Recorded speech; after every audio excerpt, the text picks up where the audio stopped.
ಶ್ರೀ ಗುರುಭ್ಯೋ ನಮಃ. ಹರಿ ಓಂ. ಅತ್ಯಂತ ಪವಿತ್ರವಾದಂತಹ ಉತ್ತಮ ದಿನ ಇವತ್ತು. ಚಾತುರ್ಮಾಸ್ಯ ಪ್ರಾರಂಭ ಆಗುವ ಮೊದಲನೇ ದಿನ, ಶಯನಿ ಏಕಾದಶಿ. ಬಹಳ ಪವಿತ್ರವಾದ ಉತ್ತಮವಾದ ಪರ್ವಕಾಲ. ಮನುಷ್ಯರಾಗಿ ನಾವು ಹುಟ್ಟಿದ್ದಕ್ಕೆ ಸಾಧನೆಯನ್ನು ಮಾಡುವಂತಹ ನಾವು ಅತ್ಯಂತ ಕಡಿಮೆ ಮಾಡ್ತೇವೆ. ನಿನ್ನೆ ಮೊನ್ನೆ ವರಾಹ ಪುರಾಣದಲ್ಲಿ ಬಂದ ಮಾತನ್ನೇ ನೀವು ಕೇಳಿದ್ರಿ. ಆಯುಷ್ಯ ಸ್ವಲ್ಪ ಇರುತ್ತೆ, ಆಯುಷ್ಯ ಇದ್ದರೂ ಆರೋಗ್ಯ ಇರೋದಿಲ್ಲ, ಎಲ್ಲ ಇದ್ದರೂ ಸಂಪತ್ತಿರೋದಿಲ್ಲ, ಇಲ್ಲ ಅಂದರೂ ಅನೇಕ ವಿಘ್ನಗಳು. ಹಾಗಾಗಿ ನಾವು ಮಾಡುವ ಸಾಧನೆಯನ್ನು, ಮಾಡುವ ಅಲ್ಪ ಸಾಧನೆಯನ್ನು ಹೆಚ್ಚಾಗಿ ಮಾಡಿ ಅದನ್ನು ನಮಗೆ ಫಲ ಕೊಡುವಂತಹ ಭಗವಂತ ಈ ಚಾತುರ್ಮಾಸ್ಯ ಕಾಲದಲ್ಲಿ ವಿಶೇಷವಾಗಿ ತನ್ನ ಭಕ್ತರಿಗೆ ಅನುಗ್ರಹವನ್ನು ಮಾಡ್ತಾನೆ. ಉತ್ತಮ ಶುಭ ದಿನ ಇವತ್ತು. ಆ ಚಾತುರ್ಮಾಸ್ಯ ಇವತ್ತಿನಿಂದ ಪ್ರಾರಂಭ. ಆ ಚಾತುರ್ಮಾಸ್ಯದ ಮಹಿಮೆಯನ್ನು ವರಾಹ ಪುರಾಣದಲ್ಲಿ ಬಂದ ವಿಷಯವನ್ನು ನಾವು 2-3 ದಿನಗಳಿಂದ ಕೇಳ್ತಾ ಬಂದಿದ್ದೇವೆ. ವರಾಹ ದೇವರು ಮತ್ತು ಧರಣಿ ದೇವಿಯ ಸಂವಾದ ರೂಪದಲ್ಲಿ ಇರುವಂಥದ್ದು. ಚಾತುರ್ಮಾಸ್ಯದಲ್ಲಿ 4 ತಿಂಗಳು, ಒಂದೊಂದು ತಿಂಗಳು ಒಂದೊಂದು ಪದಾರ್ಥಗಳನ್ನು ತ್ಯಾಗ ಮಾಡಿ ಭಗವಂತನ ಪ್ರೀತಿಗಾಗಿ ಅದನ್ನು ಮಾಡಬೇಕಾದದ್ದು. ಅದರೊಳಗೇನೆ ಏಕಾದಶಿ ಮಹಿಮೆಯನ್ನು ನಾವು ಕೇಳಿದ್ವಿ. ಒಂದು ಮಾತನ್ನು ನಾವು ಅತ್ಯಂತ ಸ್ಪಷ್ಟವಾಗಿ ತಿಳಿಯಬೇಕು. ಏಕಾದಶಿ ವ್ರತ ಇಡೀ ದಿನ ಉಪವಾಸವಿರುವಂಥದ್ದು. ಇದು ನಿಷ್ಕಾಮವಾಗಿ ಮಾಡುವಂತಹ, ಕೇವಲ ಭಗವಂತನ ಪ್ರೀತಿಗಾಗಿ ಮಾಡುವಂತಹ ಒಂದು ಕರ್ಮ. ಇದು ಸಕಾಮವಾಗಿ ಮಾಡುವಂಥದ್ದಲ್ಲ. ಏಕಾದಶಿ ನಿಷ್ಕಾಮವಾಗಿ ಆ ಏಕಾದಶಿಯನ್ನು ಮಾಡಿ ಕೇವಲ ಭಗವಂತನ ಪ್ರೀತಿಯಾಗಬೇಕು, ಅವನ ಅನುಗ್ರಹವಾಗಬೇಕು, ಹೆಚ್ಚಿನ ಅವನ ಸೇವೆ ಮಾಡುವಂತಹ ಭಾಗ್ಯ ನಮಗೆ ಸಿಗಬೇಕು ಅಂತ ದೇವರಲ್ಲಿ ಪ್ರಾರ್ಥನೆ ಮಾಡಿ ಮಾಡುವಂಥದ್ದು ಏಕಾದಶಿ. ಏಕಾದಶಿ ಮಹಿಮೆಯನ್ನು ಕೇಳಿದ್ವಿ. ಅದಾದ ಮೇಲೆ ಶೌಚವನ್ನು ಹೇಗೆ ಆಚರಣೆ ಮಾಡಬೇಕು, ಸ್ನಾನವನ್ನು ಎಷ್ಟು ವಿಧವಾದ ಸ್ನಾನಗಳಿದೆ ಅದನ್ನೆಲ್ಲ ಹೇಗೆ ಆಚರಣೆ ಮಾಡಬೇಕು, ನಿತ್ಯದ ಪೂಜೆ, ತಪ್ತಮುದ್ರಾಧಾರಣೆ. ಇವತ್ತಿನ ದಿನ ತಪ್ತಮುದ್ರಾಧಾರಣೆಯನ್ನು ನಮ್ಮ ಗುರುಗಳ ಕಡೆಯಿಂದ ನಾವು ಮಾಡಿಸಿಕೊಳ್ಳಬೇಕಾದದ್ದು. ಆ ತಪ್ತಮುದ್ರಾಧಾರಣದ ವಿಧಿ, ನಿತ್ಯದಲ್ಲೂ ಗೋಪೀಚಂದನದಿಂದ ಹಚ್ಚಿಕೊಳ್ಳುವಂತಹ ಮುದ್ರಾಧಾರಣ, ಆ ಎಲ್ಲ ವಿಚಾರವನ್ನು ನಾವು ಕೇಳಿ ವೈಷ್ಣವರ ಲಕ್ಷಣ ಏನು ಅಂತ ಧರಣೀದೇವಿ ಕೇಳಿದಾಗ ಪರಮಾತ್ಮ ವೈಷ್ಣವರ ಲಕ್ಷಣವನ್ನು ದೀರ್ಘವಾಗಿ ಹೇಳಿದ್ದಾನೆ. ಅನೇಕ ಕಡೆ ಈ ಮಾತು ಬರುತ್ತೆ. ಬ್ರಹ್ಮಾಂಡ ಪುರಾಣದಲ್ಲಿ ಅಲ್ಲಿ ಬರುವಂತಹ ಒಂದು ಭಾಗ ವೆಂಕಟೇಶ ಮಹಾತ್ಮ್ಯ. ವೆಂಕಟೇಶ ದೇವರ ಮಹಿಮೆ ಇದು ಬೇರೆ ಬೇರೆ ಪುರಾಣಗಳಲ್ಲಿ ಬಂದಿದೆ, ಅನೇಕ ಪುರಾಣಗಳಲ್ಲಿ ಬಂದಿದೆ. ಹೆಚ್ಚಾಗಿ ಭವಿಷ್ಯೋತ್ತರ ಪುರಾಣದ ಕಥೆಯನ್ನು ಹೇಳೋದು. ಯಾಕಂದರೆ ಶ್ರೀನಿವಾಸ ಪದ್ಮಾವತಿಯರ ವಿವಾಹ ಮಹೋತ್ಸವ ಆದಂತಹ ಕಥೆಯಲ್ಲಿ ಬಂದದೆ ಅಂತ. ಬೇರೆ ಬೇರೆ ರೀತಿಯಾದ ಮಹಿಮೆಗಳನ್ನು ಆದಿತ್ಯ ಪುರಾಣದಲ್ಲಿ, ಬ್ರಹ್ಮಾಂಡ ಪುರಾಣದಲ್ಲಿ, ಸ್ಕಂದ ಪುರಾಣದಲ್ಲಿ ಬಂದದ್ದು. ಬ್ರಹ್ಮಾಂಡ ಪುರಾಣದಲ್ಲೂ ಇದೇ ತರಹದ ಮಾತುಗಳು ಬರುತ್ತೆ. ಅಲ್ಲೂ ವೆಂಕಟೇಶ ದೇವರಿಗೆ ಕೇಳಿದಾಗ ನಿನ್ನ ಭಕ್ತರು ಯಾರು ಅಂತ ಕೇಳಿದಾಗ ಭಗವಂತ ತನ್ನ ಭಕ್ತರ ಲಕ್ಷಣವನ್ನು ತಾನು ಹೇಳ್ತಾನೆ. ಎಂತಹ ಅದ್ಭುತವಾದದ್ದು. ಇಲ್ಲೂ ವರಾಹದೇವರು ಸ್ವಯಂ ಭಗವಂತ ತನ್ನ ಭಕ್ತರು ವೈಷ್ಣವರು ಹೇಗಿರ್ತಾರೆ ಅನ್ನೋದನ್ನು ಎಲ್ಲ ವಿಸ್ತಾರವಾಗಿ ಧರಣಿ ದೇವಿಗೆ ಹೇಳಿದ್ದಾರೆ.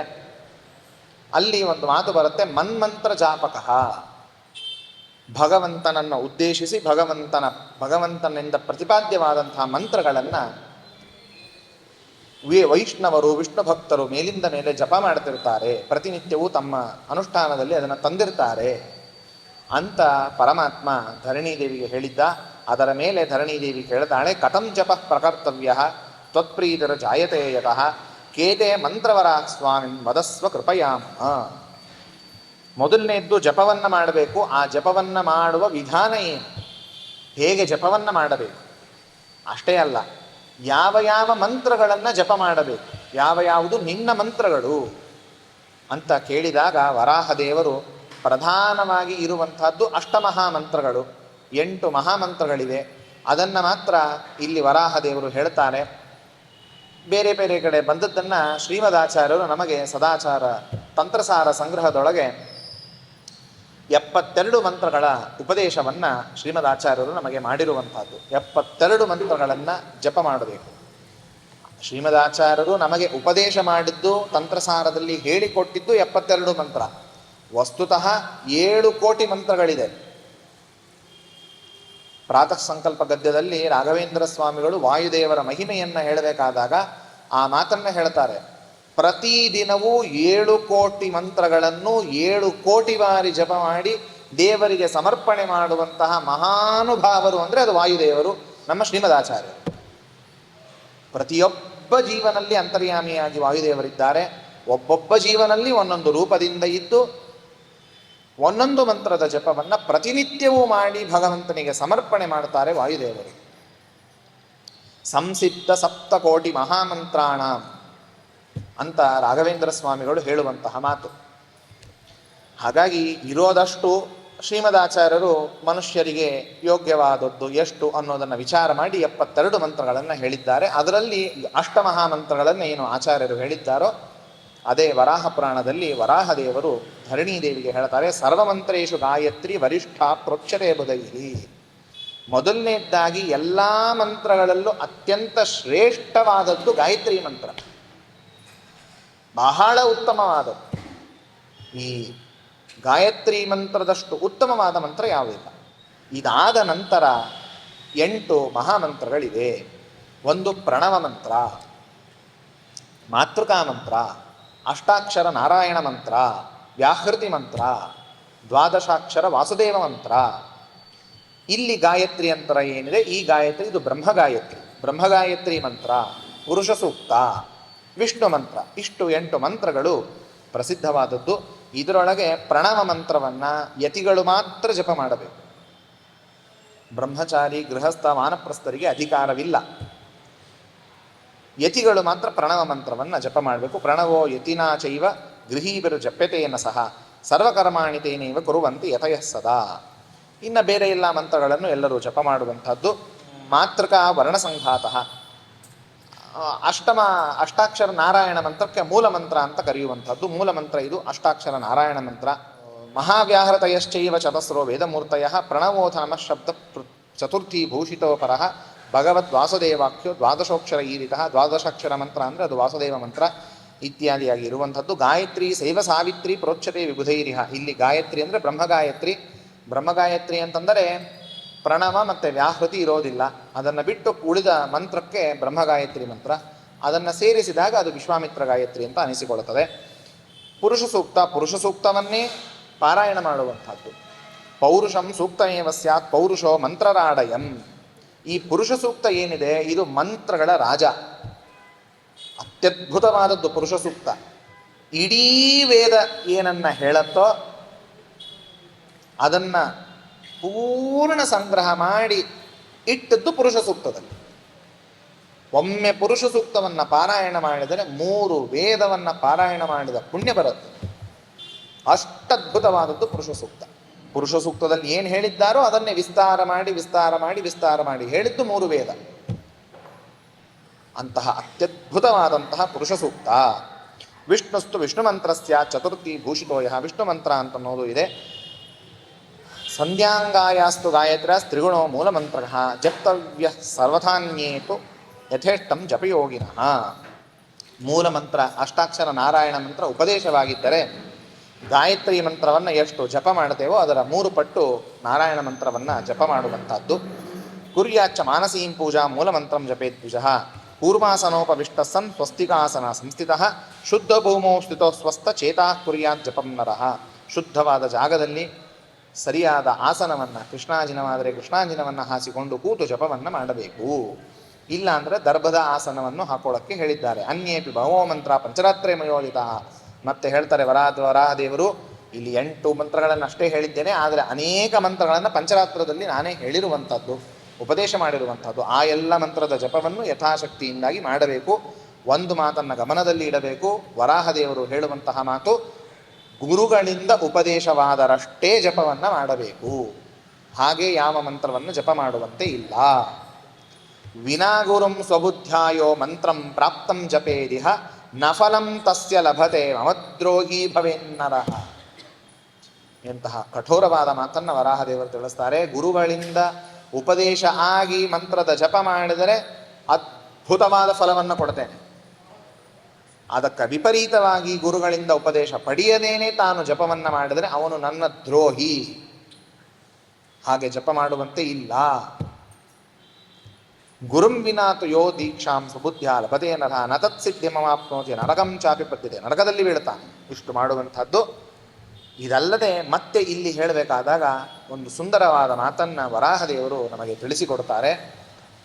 ಯಾವುದೇ ಮಂತ್ರ ಜಪವನ್ನು ಮಾಡಿ, ಯಾವುದೇ ಮಂತ್ರದ ಜಪವನ್ನು ಮಾಡಿ, ಎಷ್ಟೇ ದೇವರ ಪೂಜೆಯನ್ನು ಮಾಡಿ, ಏನು ಮಾಡಬೇಕಾದರೂ ನೀವು ಆ ಪೂಜೆಯನ್ನು ಮಾಡೋದಕ್ಕೆ, ಜಪವನ್ನು ಮಾಡೋದಕ್ಕೆ, ಪಾರಾಯಣವನ್ನು ಮಾಡೋದಕ್ಕೆ, ಯಾವುದೇ ಒಂದು ಸತ್ಕರ್ಮವನ್ನು ಮಾಡೋದಕ್ಕೆ ಅಧಿಕಾರ ಬೇಕು ಅಂತಂದರೆ ವರ್ಷಕ್ಕೆ ಒಮ್ಮೆ ಆದರೂ ತಪ್ತಮುದ್ರಾಧಾರಣೆಯನ್ನು ಮಾಡಿಸಿಕೊಳ್ಳಬೇಕು.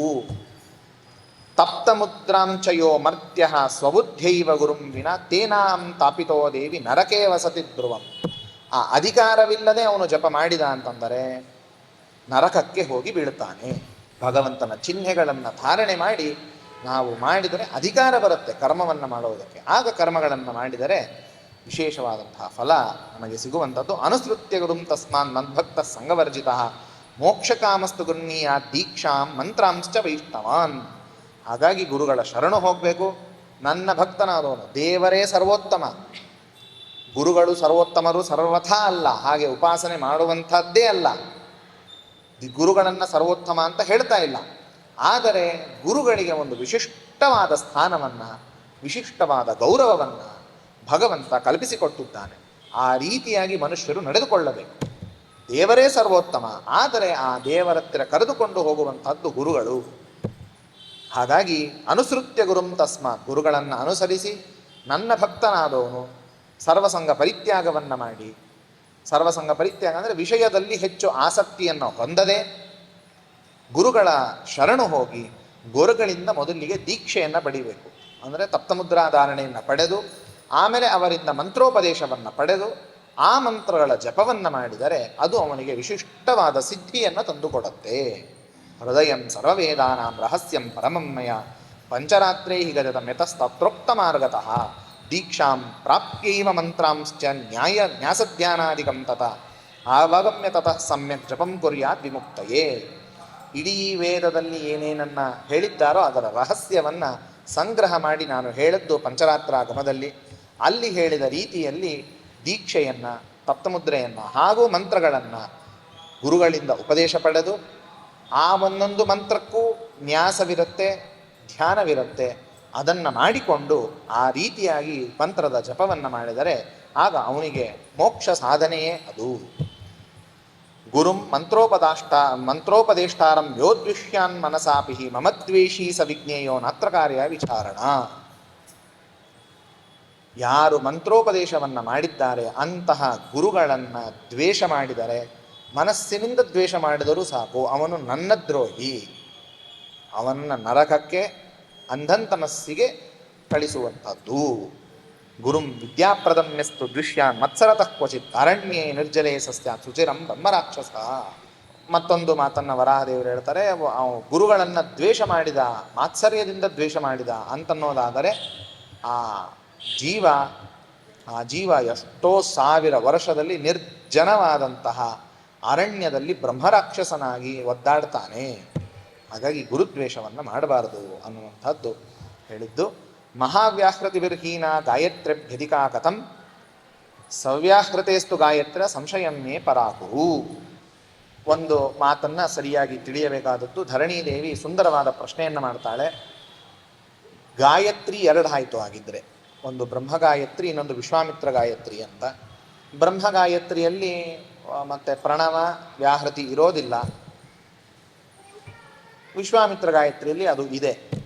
ಆದರೆ ವಿಶ್ವಾಮಿತ್ರ ಗಾಯತ್ರಿ ಎಲ್ಲ ಮಂತ್ರಗಳಲ್ಲೂ ಶ್ರೇಷ್ಠ ಅಂತ ಹೇಳಿದ ವರಾಹದೇವರು ಮುಂದೆ ಹೇಳ್ತಾರೆ ಇದಕ್ಕಿಂತಲೂ ಹೆಚ್ಚಿನದ್ದು ಅಷ್ಟಮಹಾಮಂತ್ರಗಳು.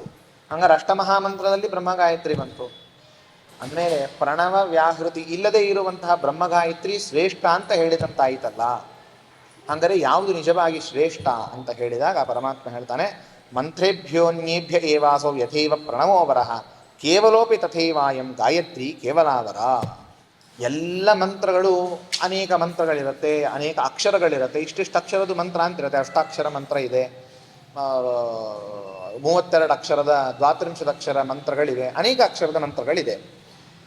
ಎಲ್ಲ ಮಂತ್ರಗಳಿಗಿಂತಲೂ ಕೇವಲ ಒಂದೇ ಒಂದು ಅಕ್ಷರದ ಪ್ರಣವ ಹೇಗೆ ಶ್ರೇಷ್ಠನೋ ಹಾಗೆ ವ್ಯಾಕೃತಿ ಪ್ರಣವ ರಹಿತವಾದ ಇಲ್ಲದೆ ಇರುವಂತಹ ಕೇವಲ ಗಾಯತ್ರಿ ಬ್ರಹ್ಮಗಾಯತ್ರಿ ಶ್ರೇಷ್ಠವಾಗಿರುವಂತಹದ್ದು, ಅಷ್ಟಮಹಾಮಂತ್ರದಲ್ಲಿ ಬರುವಂತಹದ್ದು. ಹಾಗಾಗಿ ಅದನ್ನು ಅವಶ್ಯವಾಗಿ ಜಪ ಮಾಡ್ಬೋದು. ಗಾಯತ್ರಿ ಒಟ್ಟಾರೆ ವಿಶ್ವಾಮಿತ್ರ ಗಾಯತ್ರಿನೂ ಅತ್ಯದ್ಭುತವಾದಂತಹ ಮಂತ್ರವೇ. ಅದರ ಜಪವನ್ನು ಮನುಷ್ಯರು ಮಾಡಬೇಕು. ಇತಿ ಸಂಕ್ಷೇಪತಃ ಪ್ರೋಕ್ತಂ ಯತ್ಪೃಷ್ಟಂ ಮೇ ತ್ವಯಾನಘೆ ರಹಸ್ಯಂ ಪರಮಂ ದೇವಿ ಕಿಮನ್ಯತ್ ಶ್ರೋತುಮಿಚ್ಛಸಿ. ಇಷ್ಟಾಗಿ ಕೇಳಿದ ಮೇಲೆ ಧರಣಿ ದೇವಿ ಒಂದು ಪ್ರಶ್ನೆಯನ್ನು ಮಾಡ್ತಾಳೆ. ಯದಾ ಸ್ಯಾತ್ ದ್ವಾದಶೀ ಸ್ವಲ್ಪ ನಿತ್ಯಕರ್ಮ ಕಥಂ ತದಾ ಹೋಮಶ್ಚ ವೈಶ್ವದೇವಶ್ಚ ಕದಾ ಕಾರ್ಯೋ ವದಸ್ವತತ್. ಇದು ಬಹಳ ಎಲ್ಲರಿಗೂ ಗೊಂದಲವಾಗುವಂತಹ ವಿಷಯ ಇದು. ಅದನ್ನು ವರಾಹದೇವರು ಸ್ಪಷ್ಟಪಡಿಸ್ತಾರೆ. ದ್ವಾದಶಿ ದಿನ ನಿತ್ಯ ಕರ್ಮಗಳನ್ನು ಹೇಗೆ ಮಾಡಬೇಕು? ವೈಶ್ವದೇವಾದಿಗಳನ್ನು ಮಾಡಬೇಕು ಅಂತಂದರೆ ಅಗ್ನಿ ಬೇಕು. ಅಗ್ನಿ ಬೇಕು ಅಂತಂದರೆ ಸೂರ್ಯೋದಯ ಆಗಬೇಕು. ಆದರೆ ಕೆಲವೊಮ್ಮೆ ಸಾಧನೀ ದ್ವಾದಶಿ ಬಂದಿರುತ್ತೆ. ಆ ಸಾಧನೀ ದ್ವಾದಶಿ ದಿನ ಹೇಗೆ ಕರ್ಮಗಳನ್ನು ಆಚರಣೆ ಮಾಡಬೇಕು?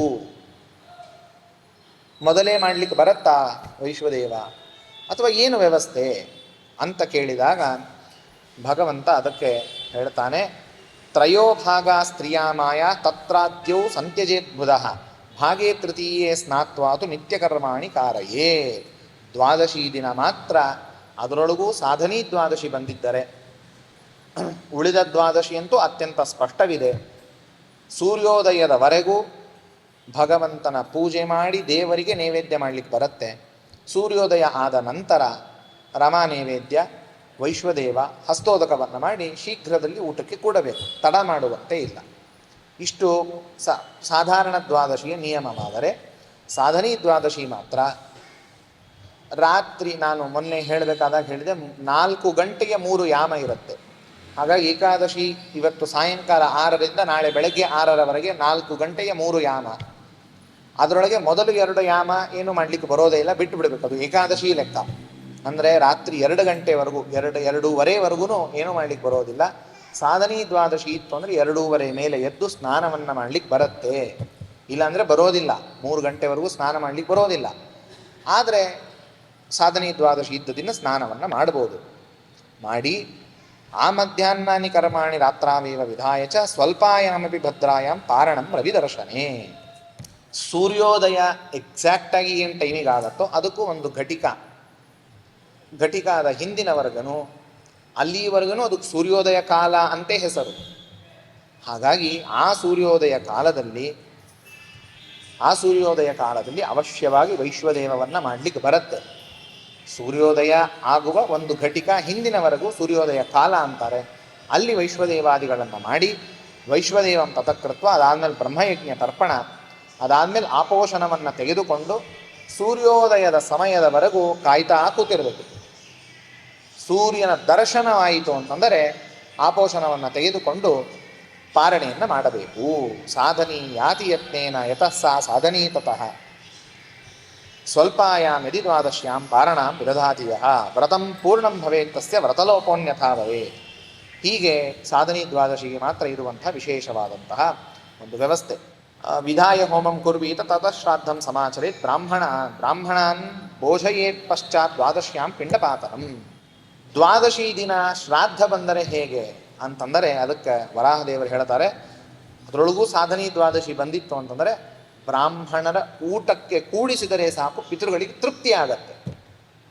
ಅದಾದ ಮೇಲೆ ಪಿಂಡದಾನವನ್ನು ಮಾಡಿ ಶೀಘ್ರದಲ್ಲಿ ತಾನು ಊಟಕ್ಕೆ ಕೂಡಬೇಕು.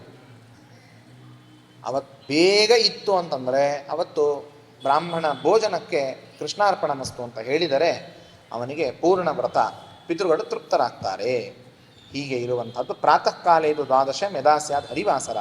ಹರಿವಾಸರವಿತ್ತು ಅಂತಂದರೆ ಮಾತ್ರ ಹರಿವಾಸರದ ಸಮಯ ಮುಗಿಯುವವರೆಗೂ ಕಾಯ್ದು ಅದಾದ ಮೇಲೆ ನೈವೇದ್ಯ, ವೈಶ್ವದೇವ, ತರ್ಪಣ ಎಲ್ಲವನ್ನ ಮಾಡಿ ಶ್ರಾದ್ದವನ್ನು ಮಾಡಿ ಆಮೇಲೆ ಊಟವನ್ನು ಕೂಡುವಂಥದ್ದು. ಹೀಗೆ ಮಾತನ್ನು ಹೇಳಿ ಮತ್ತೊಂದು ಮಾತನ್ನು ಹೇಳ್ತಾರೆ. ವ್ಯತಿಪಾತಶ್ಚ ಸಂಕ್ರಾಂತಿ ವೈಧೃತಿರ್ವಾ ಯದಾವೇ ಏಕಾದಶ್ಯಾಂ ತದಾ ವಿದ್ವಾನ್ ಪಾವಮಾನಿ ರುಚಪ್ಪಡೆ ಅಥವಾ ಪಿತೃಸೂಕ್ತಾನಿ ಸ್ವಸ್ವಶಾಖೋ ಇದಾನಿ ಚ ತೇನೇವ ತೃಪ್ತಿಮಾಯಾಂತಿ ಪಿತರೋ ಹರಿವಾಸರೇ. ಏಕಾದಶಿ ದಿನ ವೈಧೃತಿ ಬಂದಿದೆ. ಷಣ್ಣವತಿ ಶ್ರಾದ್ದ ಅಂತ ಇದೆ, ನೀವೆಲ್ಲ ಕೇಳಿರ್ತೀರಿ. ವರ್ಷಕ್ಕೆ ನಿಜವಾಗಿ 96 ಶ್ರಾದ್ದವನ್ನು ಮಾಡಬೇಕು. ಆ 96 ಶ್ರಾದ್ದ ಮಾಡಬೇಕಾದಾಗ ಅದರಲ್ಲಿ ವೈಧೃತಿ ಇದ್ದ ದಿನ ಶ್ರಾದ್ದ, ವ್ಯತಿಪಾತ ಇದ್ದ ದಿನ ಶ್ರಾದ್ದ, ಸಂಕ್ರಾಂತಿ ಇದ್ದಾಗ ಶ್ರಾದ್ದ ಎಲ್ಲ ಇರುತ್ತೆ. ಏಕಾದಶಿ ದಿನ ವ್ಯತಿಪಾತ, ಸಂಕ್ರಾಂತಿ, ವೈಧೃತಿ ಬಂದರೆ ಏನು ಮಾಡಬೇಕು? ಏಕಾದಶಿ ದಿವಸ ಶ್ರಾದ್ದ ಮಾಡುವಂತೆ ಇಲ್ಲ. ಅದಕ್ಕೆ ಅದರ ಶ್ರಾದ್ದದ ಬದಲಾಗಿ ಒಂದು ಮಾತನ್ನು ಹೇಳ್ತಾರೆ. ಏಕಾದಶಿ ದಿನ ಹಾಗೆ ಬಂತು ಅಂತಂದರೆ ಪವಮಾನ ಸೂಕ್ತವನ್ನು 610 ಮಂತ್ರ ಇರುವಂತಹ ಪವಮಾನ ಸೂಕ್ತದ ಪಾರಾಯಣವನ್ನು ಮಾಡಿದರೆ ಸಾಕು. ತೇನೈವ ತೃಪ್ತಿಮಾಯಾಂತಿ ಪಿತರೋ ಹರಿವಾಸರೇ. ಅದರಿಂದ ಪಿತೃದೇವತೆಗಳು ತೃಪ್ತರಾಗ್ತಾರೆ. ಯದಿ ಮೋಹಾತ್ ಪ್ರಕುರ್ವೀತ ಮೂಢಸ್ತಸ್ಮಿನ್ ದಿನೇ ಮಮ ಪಿಂಡದಾನಂ ತರ್ಪಣಂ ಚ ಶ್ರಾದ್ದಂ ಹೋಮಾದಿ ಕಿಂಚನ. ತಪ್ಪಿ ಏಕಾದಶಿ ಇದ್ದರೂ ಸರಿ ನಾನು ಶ್ರಾದ್ದವನ್ನು ತಪ್ಪಿಸೋದಿಲ್ಲ ಅಂತ ಹೇಳಿ ಯಾರೇ ಆಗಲಿ ಮೋಹಾತ್ ಅಜ್ಞಾನದಿಂದಲೇ ಸರಿ ಅವನೇನಾದರೂ ಅವತ್ತು ಶ್ರಾದ್ದ ತರ್ಪಣಾದಿಗಳನ್ನು ಮಾಡಿದ ಅಂತಂದರೆ ಬಹಳ ಕೆಟ್ಟ ಅವಸ್ಥಾ ಅವನಿಗೆ ಬರುವಂಥದ್ದು. ಯಾಕೆ ಅಂದರೆ ಅವನು ಪಿತೃದೇವತೆಗಳಿಗೆ ಕೊಟ್ಟಂತಹ ನೀರು ಅದು ಮೂತ್ರ ಸಮ. ಹೀಗೆ ಪಿಂಡವನ್ನು ಕೊಟ್ಟಿದ್ದು ಅದು ಇತ್ಯಾದಿಯಾಗಿ ಹೇಳಿದ್ದಾರೆ. ಹಾಗಾಗಿ ಸರ್ವತಾ ರೀತಿಯಾಗಿ ಮಾಡಬಾರದು ಅಂತ ಹೇಳಿ ಏಕಾದಶಿ ದಿನ ಹಿಂದೆ ಬಂದದ್ದೇ ಮತ್ತೊಮ್ಮೆ ಆ ಮಾತನ್ನು ವರಾಹದೇವರು ನೆನೆಸ್ತಾರೆ.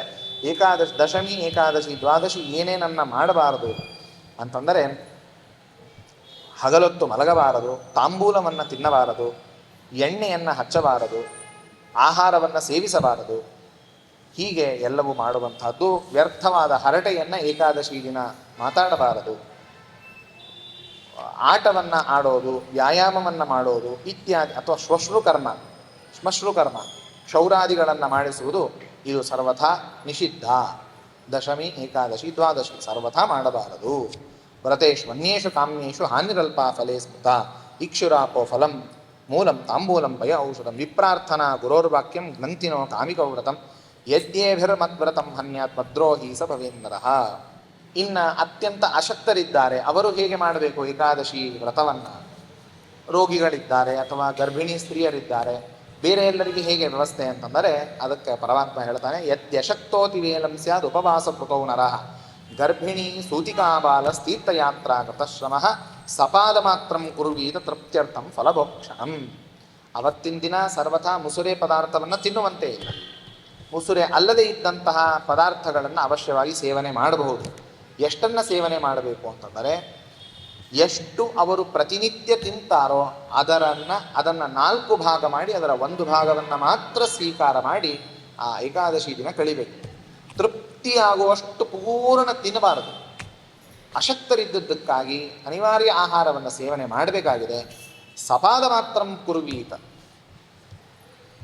ಪ್ರತಿನಿತ್ಯ ಎಷ್ಟು ತಿಂದರೆ ಅವರಿಗೆ ತೃಪ್ತಿ ಆಗ್ತಿತ್ತೋ ಅದರ 4ನೇ ಭಾಗವನ್ನು ಮಾತ್ರ 1 ಭಾಗವನ್ನು ಮಾತ್ರ ಸ್ವೀಕಾರ ಮಾಡಿ ಆ ದಿನವನ್ನು ಕಳೆಯಬೇಕು.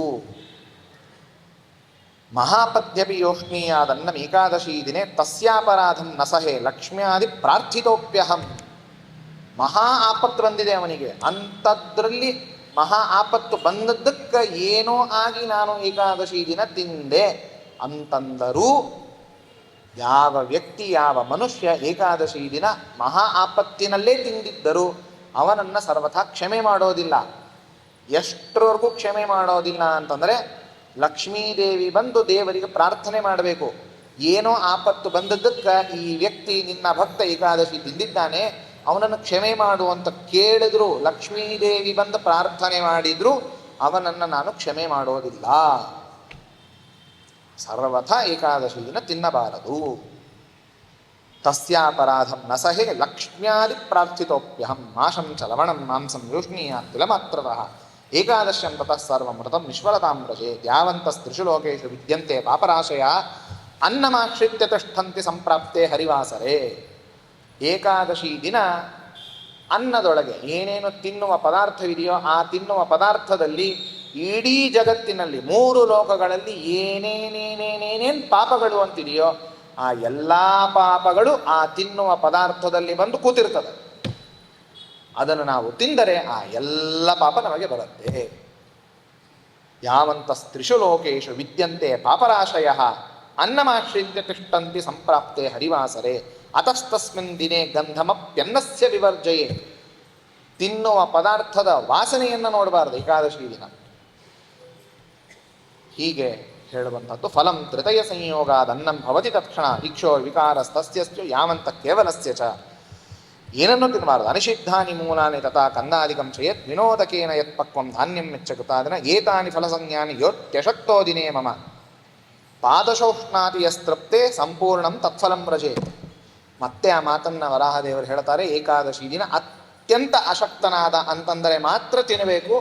ತಿನ್ನೋದು ತನ್ನ ತೃಪ್ತಿಯಾಗೋದರೊಳಗಿನ 4ನೇ ಭಾಗವನ್ನು ಮಾತ್ರ ತಾನು ತಿಂದು ಆ ದಿನವನ್ನು ಕಳೆಯಬೇಕು. ಇಲ್ಲ ಅಂತಂದರೆ ಏಕಾದಶಿ ವ್ರತ ಭಂಗವಾದಂತೆ ಅವನಿಗೆ ದೋಷ ಬರುತ್ತೆ. ಅಂಥದ್ದು ಸಮರ್ಥನಾಗಿ ಗಟ್ಟಿಮುಟ್ಟಾಗಿ ಶಕ್ತಿ ಇದ್ದರೂ ಏಕಾದಶಿ ದಿನ ತಾನೇನಾದರೂ ತಿಂದ ಅಂತಂದರೆ ಅವನನ್ನು ಯಾರೂ ಕ್ಷಮೆ ಮಾಡಲಿಕ್ಕೆ ಸಾಧ್ಯವಿಲ್ಲ. ಯಥಾ ತೃಪ್ತಿಸ್ತಥಾಹಾನಿ ವ್ರತಸ್ಯ ಹಿ ಭವೇತ್ ಧ್ರುವಂ ಯೋ ಹಿ ಶಕ್ತೋಪಿ ಗುರುವೀರ ವ್ರತಹಾನಿಂ ನರಾದವಃ ಮಮದ್ರೋಹೋ ಭವೇತ್ ತಸ್ಯ ನರಕಂ ಪ್ರತಿಪದ್ಯತೆ ಏಕದಾಪಿ ಚ ಯೋ ಹನ್ಯಾತ್ ವ್ರತಮೇದಂ ನರಾದವಃ ಸಂಕಲ್ಪ ಮಾತ್ರಂ ನರಕೆ ರೌರವೇ ಪತತಿ ಧ್ರುವಂ. ಏಕಾದಶಿ ಏನಾದರೂ ತಿನ್ನೋಣ, ತಿನ್ನಲಿಲ್ಲ, ತಿನ್ನೋಣ ಅಂತ ಸಂಕಲ್ಪ ಮಾಡಿದರೂ ಅವನಿಗೆ ನರಕವಾಗತ್ತೆ. ಅಷ್ಟು ವಿಚಾರವೂ ಮಾಡಬಾರದು ಏಕಾದಶಿ. ಅಂತಹ ಉತ್ತಮವಾದದ್ದು. ಅರ್ಧಹಾನೋ ತದರ್ಧಂ ಸ್ಯಾತ್ ಪಾದಹಾನೋ ಚ ಪಾದಶಃ ಅಜ್ಞಾನಾದ್ವಾ ಪ್ರಮಾದಾದ್ವಾ ಯೋಷ್ಣತ್ಯನ್ನಂ ಹರೇರ್ದಿನೆ ನಮಸ್ಕಾರಸ್ಯ ಲಕ್ಷ್ಯಂ ತತ್ ಪ್ರಾಯಶ್ಚಿತ್ತಂ ಪ್ರಕೀರ್ತಿತಂ. ಕೆಲವೊಮ್ಮೆ ಅಜ್ಞಾನದಿಂದ ಏಕಾದಶಿ ದಿನ ತಿನ್ನೋದಾಗಿರುತ್ತೆ. ಗೊತ್ತೇ ಇರಲ್ಲ ಏಕಾದಶಿ ಅಂತ, ಏನೋ ಕನ್ಫ್ಯೂಷನ್ನು ಏನೋ ಆಗಿ ಗೊತ್ತಿರಲಾರದೆ ಏಕಾದಶಿ ದಿನ ಅವನೇನಾದರೂ ತಿಂದರೆ ಅವನು ಪಾಪ ಕ್ಷಮೆ ಮಾಡೋದಂತೂ ಸರ್ವಥಾ ಇಲ್ಲ. ಆದರೆ ಪ್ರಾಯಶ್ಚಿತ್ತ ಆದರೂ ಮಾಡಿಕೊಂಡ್ರೆ ಸ್ವಲ್ಪ ಆದರೂ ಉದ್ಧಾರವಿದೆ. ಪ್ರಾಯಶ್ಚಿತ್ತವನ್ನು ಮಾಡ್ಕೋಬೇಕು. ಗೊತ್ತಿರಲಾರದೆ ಏಕಾದಶಿ ದಿನ ತಿಂದದ್ದಕ್ಕೆ ಪ್ರಾಯಶ್ಚಿತ್ತ ಏನು ಅಂತಂದರೆ ಪರಮಾತ್ಮ ಹೇಳ್ತಾನೆ, 1,00,000 ನಮಸ್ಕಾರವನ್ನು ದೇವರ ದೇವಸ್ಥಾನಕ್ಕೆ ಹೋಗಿ ಹಾಕಬೇಕಂತವ್ರು. ಅಂದರೆ ಒಂದು ಏಕಾದಶಿ ಗೊತ್ತಿರಲಾರದೆ ತಿಂದಿದ್ದಕ್ಕೆ ಪ್ರಾಯಶ್ಚಿತ್ತ ಇದೆ. 1,00,000 ನಮಸ್ಕಾರ ಆದರೆ 10 ಆಕಳಿನ ದಾನವನ್ನು ಮಾಡಬೇಕು, 10 ಹಸು ದಾನವನ್ನು ಮಾಡಬೇಕು. ಇದು ಒಂದಾದರೆ ಜ್ಞಾತ್ವಾಪಿಯೋನ್ನಮಶ್ನಾತಿ ನಾಶಂ ಶ್ರವಣಂ ಫಲಂ ಪಶ್ಚಾತ್ತಾಪೋ ಭವೇದ್ಯಸ್ಯ ದ್ವಿಗುಣಂ ತಸ್ಯ ಕೀರ್ತಿತಂ. ಅವನು ಗೊತ್ತಿದ್ದು ಏಕಾದಶಿ ದಿನ ತಿಂದ ಅಂತಂದರೆ ಮೇಲೆ ಹೇಳಿದ ಪ್ರಾಯಶ್ಚಿತ್ತವನ್ನು 2 ಪಟ್ಟು ಮಾಡಬೇಕು. ಅಂದರೆ 2,00,000 ನಮಸ್ಕಾರ, 20 ಗೋದಾನವನ್ನು ಅವನು ಮಾಡಬೇಕು. ಹೀಗೆ ಪಶ್ಚಾತ್ತಾಪ ವಿಹೀನಸ್ಯ ಪ್ರಾಯಶ್ಚಿತ್ತಂ ನಿಷ್ಫಲಂ ಕೃತೆ ಪಾಪೇನು ತಾಪೋ ವೈ ಯಸ್ಯ ಪುಂಸ ಪ್ರಜಾಯತೆ ಪ್ರಾಯಶ್ಚಿತ್ತಂ ತಸ್ಯೋಕ್ತಂ ಹರಿಸಂಸ್ಮರಣಂ ಪರಂ.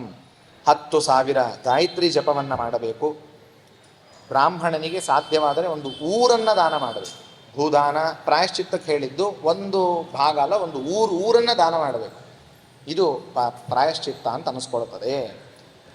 ಅಥವಾ 60 ಜನ ವೇದ ವಿದ್ವಾಂಸರು, ವೇದಾಂತ ವಿದ್ವಾಂಸರು, ಪಂಡಿತರು, ಬ್ರಾಹ್ಮಣರನ್ನು ಕರೆಸಿ ಊಟಕ್ಕೆ ಹಾಕಿಸಬೇಕು. ಅದರೊಳಗೂ ಮದ್ಭಕ್ತಾನಾಂ ವಿಶೇಷಣ ದಕ್ಷಿಣಾಭಿ ಸಮನ್ವಿತಂ. ನನ್ನ ಭಕ್ತರು ಯಾರು ಅಂತಹ ಬ್ರಾಹ್ಮಣನನ್ನು ಕರೆಸಿ ಯೋಗ್ಯವಾದ ರೀತಿಯಲ್ಲಿ ದಕ್ಷಿಣೆಯನ್ನು ಕೊಟ್ಟು ಅವನಿಗೆ ಊಟಕ್ಕೆ ಹಾಕಬೇಕು. ಯಾತ್ರಾ ಪಾದುಕಯಾಹೀನ ಯೋಜನದ್ವಯ ಸಂಹಿತ. ಯಾತ್ರೆಯನ್ನು ಮಾಡಬೇಕು, ತೀರ್ಥಯಾತ್ರೆಯನ್ನು, ಕಾಲಿಗೆ ಪಾದುಕೆಯನ್ನು ಹಾಕ್ಕೊಳ್ಬಾರ್ದು. ಹಾಗೇ ಯಾತ್ರೆಯನ್ನು ಮಾಡಿ ಮಾಡುವಂಥದ್ದು. ಪ್ರದಕ್ಷಿಣಾತು ಸಾಗಿ ಜ್ಞೇಯ ನಮಸ್ಕಾರ ಸಮಾತು ಸ ಅಯುತಂ ತತ್ ಸುವರ್ಣಂ ವಾ ಕರ್ಷ ಮಾತ್ರಂ ದ್ವಿಜೇರ್ಪಿತಂ ಪಾರಾಯಣಂ ಚ ವೇದಸ್ಯ ಸಮಾನೀತಿ ವಿನಿಶ್ಚಿತಂ. ದೇವರ ನಮಸ್ಕಾರವನ್ನು ಹೇಗೆ ಮಾಡಬೇಕು ಅನ್ನೋದನ್ನು ಪರಮಾತ್ಮ ತಿಳಿಸ್ತಾನೆ. ಉರಸ ಶಿರಸ ದೃಷ್ಟ್ಯಾ ಮನಸ ವಚಸ ತಥಾ ಪದ್ಭ್ಯಾಂ ಕರಾಭ್ಯಾಂ ಜಾನುಭ್ಯಾಂ ಪ್ರಣಾಮೋಷ್ಟಾಂಗ ಈರಿತ. ಸಾಷ್ಟಾಂಗ ನಮಸ್ಕಾರ ಅಂತಂದರೆ 8 ಅಂಗಗಳು ಇರುತ್ತೆ. ಎದೆ, ತಲೆ ನೆಲಕ್ಕೆ ಹತ್ತಿರಬೇಕು, 2 ಕಾಲು, 2 ಪಾದ, 2 ಕೈ ನೆಲಕ್ಕೆ ಹತ್ತಿರುತ್ತೆ. ಮನಸ್ಸು ದೇವರನ್ನೇ ಧ್ಯಾನ ಮಾಡ್ತಿರುತ್ತೆ. ಕಣ್ಣಿಂದ ದೇವರನ್ನೇ ನೋಡ್ತಿರಬೇಕು. ಕಣ್ಣು ಮುಚ್ಚಿದರೂ ಭಗವಂತನ ಚಿತ್ರ ನಮ್ಮ ಕಣ್ಣಿಗೆ ಬರುವಂತೆ ಮಾಡಿಕೊಳ್ಳಬೇಕು. ಇದಕ್ಕೆ ಸಾಷ್ಟಾಂಗ ನಮಸ್ಕಾರ. ಸವ್ಯಂ ಜಾನು ನಿಧಾಯಾದೋ ಕರಾಭ್ಯಾಂ ಚ ಸ್ಪೃಶನ್ ಭುವಂ ಜಾನುನಾ ದಕ್ಷಿಣೇನಾಪಿ ಲಲಾಟೇನ ಭುವಂ ಸ್ಪೃಶೇತ್. ಮೊದಲಿಗೆ ಎಡಗಾಲು ಎಡಗೈಯನ್ನು ನೆಲಕ್ಕೈ ಊರಿ, ಆಮೇಲೆ ಬಲಗಾಲು ಬಲಗೈಯನ್ನು ಊರಿ ಸಾಷ್ಟಾಂಗ ನಮಸ್ಕಾರವನ್ನು ಮಾಡಬೇಕು. ಹೀಗೆ ಹೇಳಿದ್ದು. ಪದಿತ್ವ ದಂಡವತ್ ಪಶ್ಚಾತ್ ಮೂರ್ಧ್ನಿಬದ್ಧ್ವಾಂಜಲಿಂ ತತಃ ಉತ್ತಿಷ್ಟೇ ಚ ಪುನರ್ನತ್ವ ಜಾನುಭ್ಯಾಂ ಚ ಸ್ತುತಿಂ ಜಪೇತ್. ಆಮೇಲೆ ಮೊಣಕಾಲಿಂದ ಊರಿ ಕೈಯನ್ನು ಮುಗಿದು ದೇವರ ಸ್ತೋತ್ರವನ್ನು ಮಾಡಿ ಆಮೇಲೆ ಪೂರ್ಣ ಎದ್ದು ನಿಲ್ಲಬೇಕು. ಪ್ರಾತಃ ಸ್ನಾನಂ ವಿಧಾಯಾದೋ ಪ್ರಾತಃ ಕರ್ಮಾಣಿ ನಿತ್ಯಶಃ ಸಮಾಪ್ಯ ಗಚ್ಚೇದ್ ಯಾವತ್ ಸ್ಯಾತ್ ಮಧ್ಯಾಹ್ನಸ್ತತ್ರ ಸಂವಸೇತ್ ಮಾಧ್ಯಾಹ್ನಿಕಂ ವಿಧಾಯಾದೋ ಹವಿರ್ಭೋಜಿ ಚ ನಿತ್ಯದ ಪ್ರತಿಗ್ರಹ ಪರಿತ್ಯಾಗಿ ಸಾಯಂ ಕರ್ಮಾಣಿ ತತ್ರ ಚ ವಿದಧ್ಯಾತ್ ಮತ್ಕಥಾಲಾಪೈ ಮದ್ಭಕ್ತೈರೇವ ಸಂಗವಾನ್ ತಾಂ ರಾತ್ರಿಂ ತತ್ರ ನೀತ್ವಾ ಚ ಪ್ರಾತಃ ಸ್ನಾನಾದಿಕಂ ತತಃ. ಏಕಾದಶಿ ದಿನ ಆದಷ್ಟು ಜಾಗರಣೆಯನ್ನು ಮಾಡಬೇಕು ಅಂತ, ಭಗವಂತನ ಸ್ಮರಣೆಯನ್ನು ಮಾಡ್ತಾ ಇಡೀ ರಾತ್ರಿ ಎದ್ದಿರಬೇಕಂತೆ.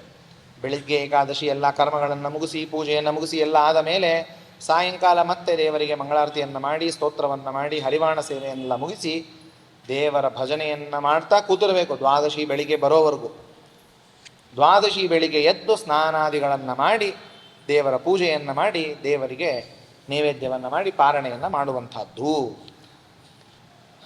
ದ್ರವ್ಯಹೀನೋತಯ ಕುರ್ಯಾತ್ ಭಿಕ್ಷಾಮುದರಪೂರ್ತಯೇ ನತಸ್ಯ ಫಲಹಾನಿ ಸ್ಯಾದ್ ಯದಿ ನೇಚ್ಛೇತ್ ಧನಾರ್ಜನಂ. ಧನಾರ್ದನಂ ಚ ಯಃ ಕುರ್ವಾನ್ ಕುರ್ಯಾತ್ ಯಾತ್ರಾಂ ನ ತತ್ಫಲಂ ಅನ್ಯಥಾ ತು ಭವೇತ್ ತಸ್ಯ ತೀರ್ಥಸ್ನಾನಾದಿಜಂ ಫಲಂ ಇತ್ಯಾದಿಯಾಗಿ ಬಹಳ ವಿಸ್ತಾರವಾಗಿ ಹೇಳಿದ್ದಾರೆ. ಏಕಭುಕ್ತೇನ ನಕ್ತೇನ ತಥೈವಾಯಾಶಿತೇನ ಚ ಉಪವಾಸೇನ ಚೈಕೇನ ಪಾದಕೃಚ್ಛ್ರಃ ಪ್ರಕೀರ್ತಿತಃ. ಹೀಗೆ ಎಲ್ಲವನ್ನು ಮಾಡುವಂಥದ್ದು ಮಾಡಿ ತೀರ್ಥಯಾತ್ರೆಯನ್ನು ಮನುಷ್ಯರು ವಿಷ್ಣು ಭಕ್ತರು ಮಾಡ್ತಿರಬೇಕು. ಮೇಲಿನ ಮೇಲೆ ತೀರ್ಥಯಾತ್ರೆಗೆ ಹೋದಾಗ ಹಣವನ್ನು ಗಳಿಸುವ ಉದ್ದೇಶದಿಂದ ಸರ್ವಥಾ ತೀರ್ಥಯಾತ್ರೆಯನ್ನು ಮಾಡಬಾರದು. ನಿಷ್ಕಾಮವಾಗಿ ಭಗವಂತನ ಪ್ರೀತಿಗಾಗಿ ತೀರ್ಥಯಾತ್ರೆಯನ್ನು ಇನ್ನೂ ಹೆಚ್ಚಿನ ಹಣವನ್ನು ಕೊಟ್ಟು ಹೋಗಿ ದರ್ಶನ ಸ್ನಾನಾದಿಗಳನ್ನು ಮಾಡಿ ಬರಬೇಕು. ಅಲ್ಲಿ ಹೋದಾಗ ಅನೇಕ ವ್ರತಗಳನ್ನು ಏಕಭುಕ್ತ ವ್ರತವನ್ನು ಮಾಡ್ಬೋದು. ಏಕಭುಕ್ತ ಎರಡು ತರಹ, ಹಗಲೊತ್ತು ಮಾತ್ರ ಊಟ ಮಾಡೋದು, ರಾತ್ರಿ ಏನು ತಿನ್ನೋದಿಲ್ಲ, ಅಥವಾ ಕೇವಲ ರಾತ್ರಿ ಮಾತ್ರ ಊಟ ಮಾಡೋದು ಇತ್ಯಾದಿ ವ್ರತಗಳನ್ನು ಮಾಡ್ತಾ ಹೋಗಬೇಕು. ಎಲ್ಲೇ ತೀರ್ಥ ಸನ್ನಿಧಿಯಲ್ಲಿ ಹೋದರೂ ಸೂರ್ಯಮಂಡಲದಲ್ಲಿ ಇದ್ದಂತಹ ಭಗವಂತನನ್ನು ಸ್ಮರಣೆ ಮೊದಲು ಮಾಡಬೇಕು. ಆಮೇಲೆ ಅಲ್ಲಿ ಗಾಯತ್ರಿ ಜಪ ಇತ್ಯಾದಿಗಳನ್ನು ಮಾಡಿ ನಿತ್ಯದ ಕರ್ಮಗಳನ್ನು ಮಾಡುವಂಥದ್ದು. ಚಾತುರ್ಮಾಸ್ಯೆ ತವಾ ಮಾಘೆ ವೈಶಾಖೆ ಪ್ರಾತರೇವ ಹಿ ಕೃತೈ ಪುಣ್ಯಮವಾಪ್ನೋತಿ ನರೋ ಗೋದಾನ ಸಂಭವಂ. ಬೆಳಗ್ಗಿನ ಹೊತ್ತು ಬೇಗ ಸೂರ್ಯೋದಯಕ್ಕೂ ಮೊದಲಿಗೆ 2 ಗಂಟೆ ಮೊದಲಿಗೆ ಎದ್ದು ಸ್ನಾನಾದಿಗಳನ್ನು ಮಾಡಿ ನಿತ್ಯ ಆಹ್ನಿಕ ಜಪಾದಿಗಳನ್ನು ಮಾಡಿದರೆ ಪ್ರತಿನಿತ್ಯ ಮಾಡಿದರೂ ಒಂದೊಂದು ಗೋದಾನ ಮಾಡಿದಂತಹ ಪುಣ್ಯ ಬರುತ್ತೆ. ಚಾತುರ್ಮಾಸ್ಯದಲ್ಲಿ, ಮಾಘ ಮಾಸದಲ್ಲಿ, ವೈಶಾಖ ಮಾಸದಲ್ಲಿ ಬೆಳಿಗ್ಗೆ ಬೇಗ ಎದ್ದು ಸ್ನಾನ ಮಾಡುವುದರಿಂದ ಗೋದಾನ ಮಾಡಿದಂತಹ ಫಲ ಬರುತ್ತೆ. ಆ ಚಾತುರ್ಮಾಸ್ಯದಲ್ಲಾಗಲಿ ವಿಶೇಷವಾಗಿ ಬ್ರಾಹ್ಮಣರ ಭೋಜನವನ್ನು ಮಾಡಿಸಬೇಕು. ಯಥೇಷ್ಟಂ ಭೋಜನಂ ಯತ್ ಸ್ಯಾತ್ ಘೃತಂ ಕ್ಷೀರಂ ಚ ಶರ್ಕರ. ಚೆನ್ನಾಗಿ ಅಡಿಗೆಯನ್ನು ಮಾಡಿ ಬ್ರಾಹ್ಮಣರಿಗೆ ಕರೆಸಿ ಸಾಧ್ಯವಾದಷ್ಟು ದಕ್ಷಿಣೆಯನ್ನು ಕೊಟ್ಟು ಅವರಿಗೆ ಊಟಕ್ಕೆ ಹಾಕಬೇಕು. ದಕ್ಷಿಣ ನ್ಯೂನತಾಯಾಂ ಸ್ಯಾತ್ ಫಲಹಾನಿಸ್ತು ಭಾಗಶಃ. ಏವಂ ಷಷ್ಠಿ ವಿಪ್ರಾಣ ಅನ್ನದಾನಂ ಮಹಾಫಲಂ ಸ್ವಶಾಖಾಧ್ಯಯನಂ ಪೂರ್ಣಂ ಸಕೃದೇವಂ ತು ಪಾಠತಃ. ಇದಾದ ಮೇಲೆ ಅತ್ಯಂತ ಪ್ರಧಾನವಾದದ್ದು, ಭಗವಂತನಿಗೆ ಬಹಳ ಪ್ರಿಯವಾದದ್ದು ಅಂತಂದರೆ ಸಚ್ಛಾಸ್ತ್ರಗಳ ಅಧ್ಯಯನ. ಅದನ್ನು ಶ್ರವಣ ಮಾಡೋದಿರ್ಬೋದು, ತಾನೇ ಅಧ್ಯಯನ ಮಾಡೋದಿರ್ಬೋದು, ಇನ್ನೊಬ್ಬರಿಗೆ ಪಾಠ ಹೇಳುವುದಿರ್ಬೋದು. ಅದರಿಂದ ಭಗವಂತ ಪ್ರಸನ್ನನಾಗ್ತಾನೆ. ಬಹಳ ವಿಸ್ತಾರವಾಗಿ ಈ ವಿಚಾರವನ್ನು ವರಾಹದೇವರು ಹೇಳುತ್ತಾರೆ. ಅದರೊಳಗೂ ತಮ್ಮ ಶಾಖ ಯಾವ ವೇದವಿರುತ್ತೋ ಅದರ ಪಾರಾಯಣವನ್ನು ಮಾಡಬೇಕು. ವಿಶೇಷವಾಗಿ ಕರೋತಿಯ ವ್ರತಸ್ಥನ್ ಪಾರಾಯಣಮಿದಂ ಸ್ಮೃತಂ ತಾಂಬೂಲಂ ಮೈಥುನಂ ಕ್ರೀಡಾಂ ಪರಾನ್ನಂ ಶವವಾಹನಂ ವ್ರತಸ್ಥೋಪರಜಯೇದಾನ್ ಹವಿರ್ಭೋಜಿ ಸಕೃದ್ಭವೇತ್ ಇತ್ಯಾದಿಯಲ್ಲಿ ಮಾಡಬೇಕು. ಫಲಾಹಾರಂ ತು ಯಃ ಕುರ್ಯಾತ್ ಶಕ್ತೋಪಿ ಹರೇರದೇನ ನಮಸ್ಕಾರಾಯುತಂ ತಸ್ಯ ಪ್ರಾಯಶ್ಚಿತ್ತಂ ಪ್ರಕೀರ್ತಿತಂ. ಪರದತ್ತಂ ಫಲಾಹಾರಂ ಶಕ್ತ ಕುರ್ಯಾತ್ ಹರೇರದೇನ ಯಥಾ ತೃಪ್ತಿರ್ಭವೇದ್ಧಾತು ಪುಣ್ಯಂ ಪಾಪಂ ಚ ಭಕ್ಷಿತುಃ ಇತ್ಯಾದಿಯಾಗಿ ಪರಮಾತ್ಮ ಹೇಳಿ, ನನ್ನ ಕಥಾ ಶ್ರವಣದಲ್ಲಿ ನನ್ನ ಭಕ್ತರು ನನ್ನನ್ನೇ ಸ್ಮರಣೆ ಮಾಡ್ತಾ ನನ್ನ ವಿಷಯವನ್ನೇ ಹರಟೆ ಹೊಡಿಬೇಡಿ ಅಂತ ಹೇಳೋದಿಲ್ಲ ಭಗವಂತ. ಭಗವಂತನ ಕಥೆಯನ್ನು, ಭಗವಂತನ ಮಹಿಮೆಯನ್ನು, ಭಗವಂತನ ತತ್ವದ ಹರಟೆಯನ್ನು ಮಾಡಬೇಕು. ಹೀಗೆ ಮಾಡಿ ಇರುವಂಥದ್ದು ನನ್ನ ಭಕ್ತರು. ಇದನ್ನು ಮಾಡ್ತಾ ಏಕಾದಶಿ ಕಳೆದು ದ್ವಾದಶಿ ದಿನ ಮಾಡಬೇಕು ಅಂತ ಪರಮಾತ್ಮ ಹೇಳಿದ ಮೇಲೆ ಧರಣೀದೇವಿ ಕೇಳ್ತಾಳೆ, ಚಾತುರ್ಮಾಸ್ಯೆ ಕೃತಾನಾಂ ವೈ ವ್ರತಾನಾಂ ಕೀದೃಶಂ ಫಲಂ ತದ್ಧಾನೇ ಕಷ್ಟದೋಷಸ್ಯ ಫಲಂ ತಸ್ಯ ತು ಕಿಂ ಭವೇತ್ ಶುಭಂ ವಾಪ್ಯಶುಭಂ ವಾಪಿ ಪ್ರಾಯಶ್ಚಿತ್ತಂ ಚ ತಸ್ಯ ಕಿಂ ಪ್ರತ್ಯಾಮ್ನಾಯ ಕಥಂ ಚ ಸ್ಯುಃ ತನ್ಮೇ ವಿಸ್ತರತೋವದ. ಬಹಳ ಸುಂದರವಾದ ಪ್ರಶ್ನೆಯನ್ನು ಧರಣೀದೇವಿ ಕೇಳ್ತಾಳೆ. ಚಾತುರ್ಮಾಸ್ಯದಲ್ಲಿ ಯಾವ ಯಾವ ವ್ರತಗಳನ್ನು ನಾವು ಮಾಡಬೇಕು, ಯಾವ ಯಾವ ವ್ರತಗಳಿಗೆ ಏನೇನು ಫಲವಿದೆ, ಯಾವ ವ್ರತವನ್ನು ಬಿಟ್ಟರೆ ಯಾವ ವಿಧವಾದಂತಹ ದೋಷ, ಅದಕ್ಕೆ ಪ್ರಾಯಶ್ಚಿತ್ತಗಳೇನು, ಎಲ್ಲವನ್ನು ನನಗೆ ವಿಸ್ತಾರವಾಗಿ ಹೇಳು ಅಂತ ಅಂದಾಗ ಆಗ ಭಗವಂತ ಹೇಳ್ತಾನೆ, ಉಪವಾಸಂ ತ್ವಮತ್ಪ್ರೀತ್ಯೈ ಯಸ್ಮಿನ್ ಕಸ್ಮಿನ್ ದಿನೇ ನರಃ ಕುರ್ಯಾತ್ ದಶಗುಣಂ ತತ್ಸ್ಯಾದೇಕಾದಶ್ ಉಪವಾಸತಃ. ಚಾತುರ್ಮಾಸ್ಯದಲ್ಲಿ ಯಾವತ್ತಿನ ದಿನನೇ ಉಪವಾಸ ಮಾಡಿದರೂ ಏಕಾದಶಿ ಉಪವಾಸ ಮಾಡಿದ ಫಲ ಬರುತ್ತೆ.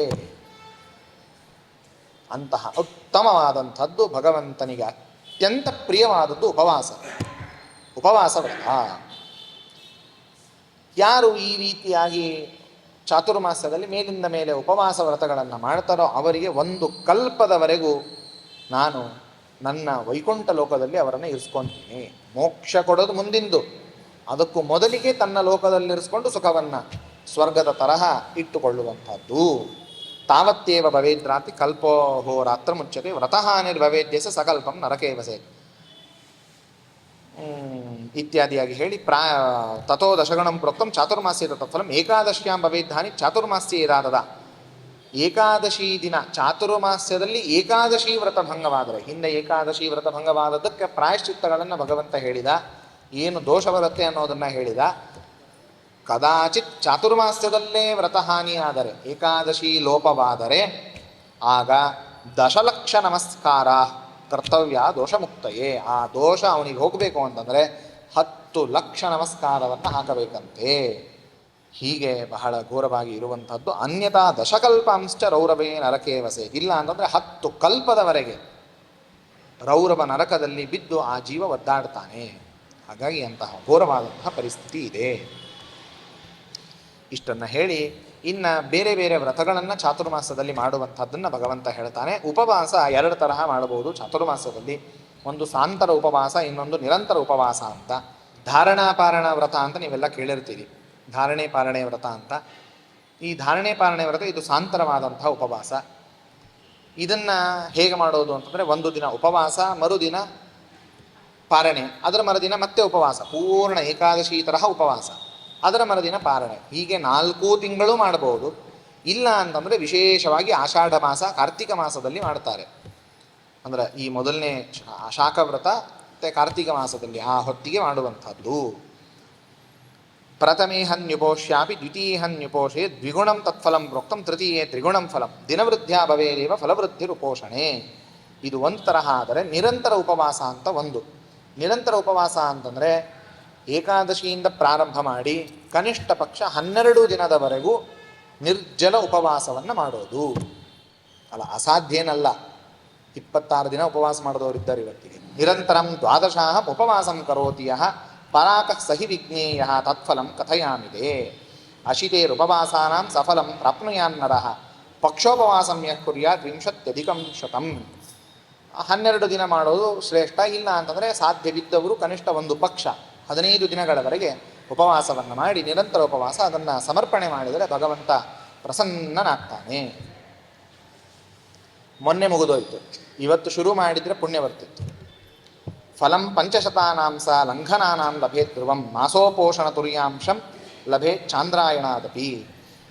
ಇನ್ನು ಚಾಂದ್ರಾಯಣ ವ್ರತವನ್ನು ಈ ಚಾತುರ್ಮಾಸದಲ್ಲಿ ಮಾಡುವಂಥದ್ದು. ಚಾಂದ್ರಾಯಣ ವ್ರತ ಅನೇಕ ಚಾಂದ್ರಾಯಣಗಳಿವೆ. ಅದರಲ್ಲಿ ಕೃಚ್ಛ್ರ ಚಾಂದ್ರಾಯಣ ಬಹಳ ವಿಶೇಷ. ಅದು ಪ್ರತಿಪತ್ತಿನಿಂದ ಅಮಾವಾಸ್ಯೆಯವರೆಗೆ ಮಾಡುವಂತಹ ವ್ರತ. ಅದು ಹೇಗೆ ಮಾಡಬೇಕು ಅಂತಂದರೆ, ಪ್ರತಿಪತ್ ದಿನ ಒಂದೇ ತುತ್ತು, ದ್ವಿತೀಯ ದಿನ 2 ತುತ್ತು ಊಟ, ತೃತೀಯ ದಿನ 3 ತುತ್ತು, ಹುಣ್ಣಿಮೆಗೆ 15, ಆಮೇಲೆ ಮತ್ತೆ ಕಡಿಮೆ ಆಗತ್ತೆ. ಪ್ರತಿಪತ್ 15, ದ್ವಿತೀಯ 14, ತೃತೀಯ 13, ಹೀಗೆ ಕಡಿಮೆ ಆಗ್ತಾ ಬಂದು ಮತ್ತೆ ಅಮಾವಾಸ್ಯ ದಿನ ಉಪವಾಸ ಮಾಡಿ ಮುಂದಿನ ತಿಂಗಳಿನ ಪಾಡ್ಯದ ದಿನ ಪ್ರತಿಪತ್ತಿನ ದಿನ ಹೋಮ ಎಲ್ಲವನ್ನ ಮಾಡಿ ಬ್ರಾಹ್ಮಣರ ಊಟಕ್ಕೆ ಹಾಕಿ ಆ ವ್ರತ ಸಮರ್ಪಣೆಯನ್ನು ಮಾಡುವಂಥದ್ದು. 1 ತಿಂಗಳವರೆಗೆ ಮಾಡುವಂಥದ್ದು.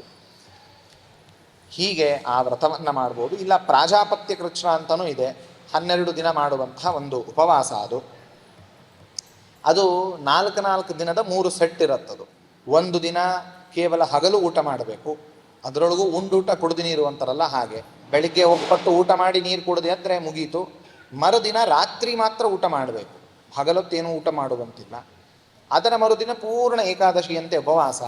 4ನೇ ದಿನ ಅಯಾಚಿತ. ಅಯಾಚಿತ ಅಂತಂದರೆ ಮನೆಯಲ್ಲಿ ಯಾರಿಗೂ ಹೇಳಲಾರದೆ ಉಪವಾಸ ಕೂಡಬೇಕು. ಯಾರಾದರೂ ಬಂದು ನಮ್ಮ ಮನೆಗೆ ಊಟಕ್ಕೆ ಬನ್ನಿ ಅಂತ ಕರೆದರೆ ಊಟಕ್ಕೆ ಹೋಗದೆ ಅವರು ಅದರ ಬದಲಾಗಿ ಧಾನ್ಯವನ್ನು ತಂದು ಕೊಟ್ಟರೆ ದಾನವಾಗಿ, ಇನ್ನೊಬ್ಬರ ಮನೆ ಊಟಕ್ಕೆ ಹೋಗ್ಲಿಕ್ಕೆ ಬರೋದಿಲ್ಲ, ಅದರ ಬದಲಾಗಿ ಅವರು ಮನೆಗೆ ಅವ್ರು ಏನು ಧಾನ್ಯವನ್ನು ತಂದು ಕೊಡ್ತಾರೋ ಅದನ್ನು ಮಾತ್ರ ಸ್ವೀಕರಿಸಿ ಊಟ ಮಾಡುವಂಥದ್ದು. ಇದು ಅಯಾಚಿತ. ಇದು 4 ದಿನ, ಹೀಗೆ 3 ಸರ್ತಿ ಮಾಡಬೇಕು. 12 ದಿನ ಪ್ರಾಜಾಪತ್ಯ ಕೃಚ್ಛ್ರ ಅಂತ ಅಂತಾರೆ. ಆ ವ್ರತವನ್ನು ಅವಶ್ಯವಾಗಿ ಚಾತುರ್ಮಾಸ್ಯದಲ್ಲಿ ಮಾಡಬಹುದು. ಸುವರ್ಣ ದಾನವನ್ನು ಮಾಡಿದರೆ ಬಹಳ ವಿಶೇಷ. ಗೋದಾನ, ಬ್ರಾಹ್ಮಣರ ಭೋಜನವನ್ನು ಮಾಡಿಸಿದರೆ ಬಹಳ ವಿಶೇಷ. ಯಾತ್ರೆಯನ್ನು ಸಜ್ಜನರಿಗೆ ಮಾಡಿಸಿದರೆ ಅದರಿಂದಲೂ ಮಹಾಪುಣ್ಯವಿದೆ ಚಾತುರ್ಮಾಸ್ಯದಲ್ಲಿ. ಸ್ತ್ರೀ ಬಾಲ ಶಕ್ತವೃದ್ಧಾನ ಅರ್ಧಯೋಜನ ಸಂಖ್ಯೆ ಪ್ರಾಯಶ್ಚಿತ್ತಂ ವಾಹನಾದೋ ಸ್ವದೇಶೇ ಸ್ಯಾತ್ತು ಪೂರ್ವವತ್ ದಿನದ್ವಯಮುಪೋಷ್ಯಾತ ತೃತೀಯೇ ಹನಿಪಾರಣಂ ಯಕ್ಕರೋತಿ ಫಲಂ ತಸ್ಯ ದ್ವಿಗುಣಂ ಧಾರಣಪಾರಣ. ಈ ಧಾರಣೆ ಪಾರಣೆ, ಒಂದಿನ ಉಪವಾಸ ಒಂದಿನ ಪಾರಣೆ ಅಂತಂದರೆ, ಇನ್ನೊಂದು ವ್ರತವನ್ನು ವರಾಹದೇವರು ಹೇಳ್ತಾರೆ, 2 ದಿನ ಉಪವಾಸ 1 ದಿನ ಪಾರಣೆ, 2 ದಿನ ಉಪವಾಸ 1 ದಿನ ಪಾರಣೆ, ಹೀಗೆ 1 ತಿಂಗಳು ಮಾಡ್ಬೋದು. ಹೀಗೆ ಮಾಡಿದರೆ ಧಾರಣ ಪಾರಣೆಗೆ ಏನು ಫಲ ಇದೆಯೋ ಅದರ 2 ಪಟ್ಟು ಪುಣ್ಯ ಬರುತ್ತೆ. ಹೀಗೆ ಮಾಡುವಂಥದ್ದು. ಇನ್ನು ಏನೇನೋ ಪಾರಾಯಣವನ್ನು ಮಾಡ್ಬೋದು, ಜಪವನ್ನು ಮಾಡ್ಬೋದು ಅಂತಂದರೆ ಗಾಯತ್ರಿ ಮಂತ್ರದ ಜಪ ಬಹಳ ವಿಶೇಷವಾಗಿ ಹೇಳಿದ್ದಾರೆ. ಪವಮಾನ ಸೂಕ್ತದ ಪಾರಾಯಣ ಬಹಳ ವಿಶೇಷ. ಉಪನಿಷತ್ತುಗಳ ಪಾರಾಯಣ, ಸಂಹಿತಾ ಪಾರಾಯಣ, ಋಗ್ವೇದ ಸಂಹಿತಾ ಯಜುರ್ವೇದ ಸಂಹಿತಾಗಳ ಪಾರಾಯಣವನ್ನು ಮಾಡಬೇಕು. ವಿಶೇಷವಾಗಿ ಈ ಚಾತುರ್ಮಾಸ್ಯದಲ್ಲಿ ಬಹಳ ವಿಶೇಷವಾಗಿ ವರಾಹದೇವರು ಹೇಳುವಂಥದ್ದು ಮಹಾಭಾರತ. ಅದರ ಪಾರಾಯಣವೇ ಸರಿ, ಅದರ ಪ್ರವಚನವೇ ಸರಿ, ಅದನ್ನು ಅಧ್ಯಯನ ಮಾಡೋದೇ ಸರಿ. ಮಹಾಭಾರತವನ್ನು ಈ ಚಾತುರ್ಮಾಸ್ಯ ಕಾಲದಲ್ಲಿ ವಿಶೇಷವಾಗಿ ಮಾಡಿದರೆ ಅದಕ್ಕೆ ಬಹಳ ಫಲವಿದೆ. ಇಲ್ಲೂ ಹೇಳ್ತಾರೆ, ಈ ಅಧ್ಯಾಯ ಮುಗಿಬೇಕಾದಾಗ ಮತ್ತೆ ಇದನ್ನು ನೆನಪು ಮಾಡಿಕೊಂಡು ಮತ್ತೆ ನೆನಪು ಮಾಡಿಸ್ತಾರೆ ಧರಣೀದೇವಿಗೆ. ಮಹಾಭಾರತ ಪಾಠ ಇದು ಬಹಳ ವಿಶೇಷ ಚಾತುರ್ಮಾಸ್ಯದಲ್ಲಿ. ಸಾಮಾನ್ಯವಾಗಿ ನೀವು ಕೇಳಿರ್ತೀರಿ, ಚಾತುರ್ಮಾಸ್ಯದಲ್ಲಿ ಮಹಾಭಾರತ ಪ್ರವಚನವನ್ನು ಹೇಳಿಸ್ತಾರೆ, ಅದರ ಶ್ರವಣವನ್ನು ಮಾಡ್ತಾರೆ, ಅದನ್ನು ಓದುತ್ತಾರೆ. ಮಹಾಭಾರತವನ್ನು ಈ ಚಾತುರ್ಮಾಸ್ಯ ಕಾಲದಲ್ಲಿ ವಿಶೇಷವಾಗಿ ಮಾಡುವಂಥದ್ದು. ಅದರೊಳಗೂ ಮಹಾಭಾರತದಲ್ಲೂ ಭಗವದ್ಗೀತಾ ವಿಷ್ಣು ಸಹಸ್ರನಾಮ ಅಂತೂ ಅತ್ಯದ್ಭುತವಾದದ್ದು. ಪಾಠೇನ ಯತ್ಫಲಂ ಪ್ರೋಕ್ತಂ ಅರ್ಥಜ್ಞಾನ ಚತುರ್ಗುಣಂ. ಕೇವಲ ಪಾರಾಯಣವನ್ನು ಮಾಡಿದಾಗ ಎಷ್ಟು ಫಲ ಬರಬೇಕೋ ಅದಕ್ಕಿಂತಲೂ ಅದರ ಅರ್ಥವನ್ನು ತಿಳಿದುಕೊಂಡರೆ 4 ಪಟ್ಟು ಪುಣ್ಯ ಬರುತ್ತೆ. ಅದಕ್ಕಿಂತಲೂ 10 ಪಟ್ಟು ಹೆಚ್ಚಿನ ಪುಣ್ಯ ನನ್ನ ಭಕ್ತರಿಗೆ ನೀವು ತಿಳಿದ ಅರ್ಥವನ್ನು ಇನ್ನೊಬ್ಬರಿಗೆ ಹೇಳಿದರೆ, ನೀವು ತಿಳಿದ ಅರ್ಥವನ್ನು ವಿಷ್ಣು ಭಕ್ತರಿಗೆ ಹೇಳಿದರೆ 10 ಪಟ್ಟು ಪುಣ್ಯ ಬರುತ್ತೆ ಮಹಾಭಾರತದ್ದು. ಹೀಗೆ ಇರುವಂತಹದ್ದು. ವ್ಯಾಖ್ಯಾನಾಚ್ಛಾಪಿ ಶಿಷ್ಯೇಭ್ಯ ಪುಣ್ಯಂ ಶತಗುಣಂ ಸ್ಮೃತಂ. ಆ ಪ್ರವಚನವನ್ನು ಹೇಳುವುದಕ್ಕಿಂತಲೂ ಯಾರು ಉತ್ತಮ ಶಿಷ್ಯರು ಅಂತ ಇರ್ತಾರೆ ಅವರಿಗೆ ಮಹಾಭಾರತದ ಪಾಠವನ್ನೇ ಹೇಳಿದರೆ 100 ಪಟ್ಟು ಹೆಚ್ಚಿನ ಪುಣ್ಯ. ಹಾಗಾಗಿ ಅಷ್ಟು ಅದ್ಭುತವಾದದ್ದು. ಎಲ್ಲ ದಾನಗಳಲ್ಲಿ ಶ್ರೇಷ್ಠ ದಾನ ಭೂಮಿದಾನ, ಭೂದಾನ. ಅದಕ್ಕಿಂತಲೂ ಶ್ರೇಷ್ಠವಾದದ್ದು ವಿದ್ಯಾದಾನ. ವಿದ್ಯಾದಾನಂ ದಶಗುಣಂ ತಥೋಪಿ ಸ್ಯಾತ್ ಫಲಪ್ರದಂ. ಧರಣ್ಯವಾಚ ಕಸ್ಮೈ ದಾನಂ ಪ್ರಕರ್ತವ್ಯಂ ಸುವರ್ಣಸ್ಯೇತರಸ್ಯ ವಾ ಕಥಂ ವಾ ಪಾತ್ರಪಾಮೇತಿ ಬ್ರಾಹ್ಮಣಶ್ಚೇತರೋಥವ. ಸರಿ, ವಿದ್ಯಾದಾನವನ್ನು ಮಾಡಬೇಕು. ಯಾರಿಗೂ ಮಾಡಬೇಕು ದಾನವನ್ನು? ವಿದ್ಯಾದಾನವೂ ಸರಿನೇ ಸರಿ. ಉಳಿದಂತಹ ಬೇರೆ ದಾನವನ್ನು ಯಾರಿಗೆ ಮಾಡಬೇಕು? ಯಾವುದೇ ದ್ರವ್ಯ ದಾನವನ್ನು ಮಾಡಬೇಕಾಗಿದೆ. ಯಾರಿಗೆ ಕೊಟ್ಟರೆ ಶ್ರೇಷ್ಠ, ಯಾರು ದಾನ ಇಸ್ಕೊಳ್ಳೋದಕ್ಕೆ ಪಾತ್ರರು ಅಂತಂದಾಗ ಭಗವಂತ ಹೇಳ್ತಾನೆ, ವಸೇತ್ ಗುರುಗೃಹೇ ಯಸ್ತು ಭಿಕ್ಷಾನ್ನಾಶಿ ಶ್ರುತಿಂ ಪಠನ್ ಅಧೀತ್ಯ ಶಾಖಾಂ ಪೂರ್ಣಾಂಸ ಯಥೋಕ್ತಂ ತು ಫಲಂ ಲಭೇತ್. ನಿಮಗೆ ಪೂರ್ಣ ಫಲ, ದಾನ ಮಾಡಿದ್ದರ ಪೂರ್ಣ ಫಲ ಬರಬೇಕು ಅಂತಂದರೆ ಎಂತಹ ವ್ಯಕ್ತಿಗೆ ದಾನವನ್ನು ಮಾಡಬೇಕು ಅಂತಂದರೆ, ಯಾರು ಗುರುಕುಲದಲ್ಲೇ ಇದ್ದು ಅಧ್ಯಯನವನ್ನು ಮಾಡಿದ್ದಾನೆ, ಆ ಗುರುಕುಲದಲ್ಲೂ ಬ್ರಹ್ಮಚಾರಿಯಾದದಕ್ಕಾಗಿ ಭಿಕ್ಷಾಟನೆಯನ್ನು ಮಾಡಿಕೊಂಡು ಬಂದ ಅನ್ನವನ್ನು ಊಟ ಮಾಡಿದ್ದಾನೆ. ದೇವರು ಅದಕ್ಕೆ ಬಹಳ ಪ್ರಾಶಸ್ತ್ಯವನ್ನು ಕೊಟ್ಟಿದ್ದಾನೆ. ಹಣವನ್ನು ಕೊಟ್ಟು ಕೊಂಡು ತರೋದಕ್ಕಿಂತ ಭಿಕ್ಷಾಟನೆಯನ್ನು ಮಾಡಿ ಅದರಿಂದ ಬಂದ ಅಕ್ಕಿಯನ್ನು ತಾನು ತಿನ್ನಬೇಕು.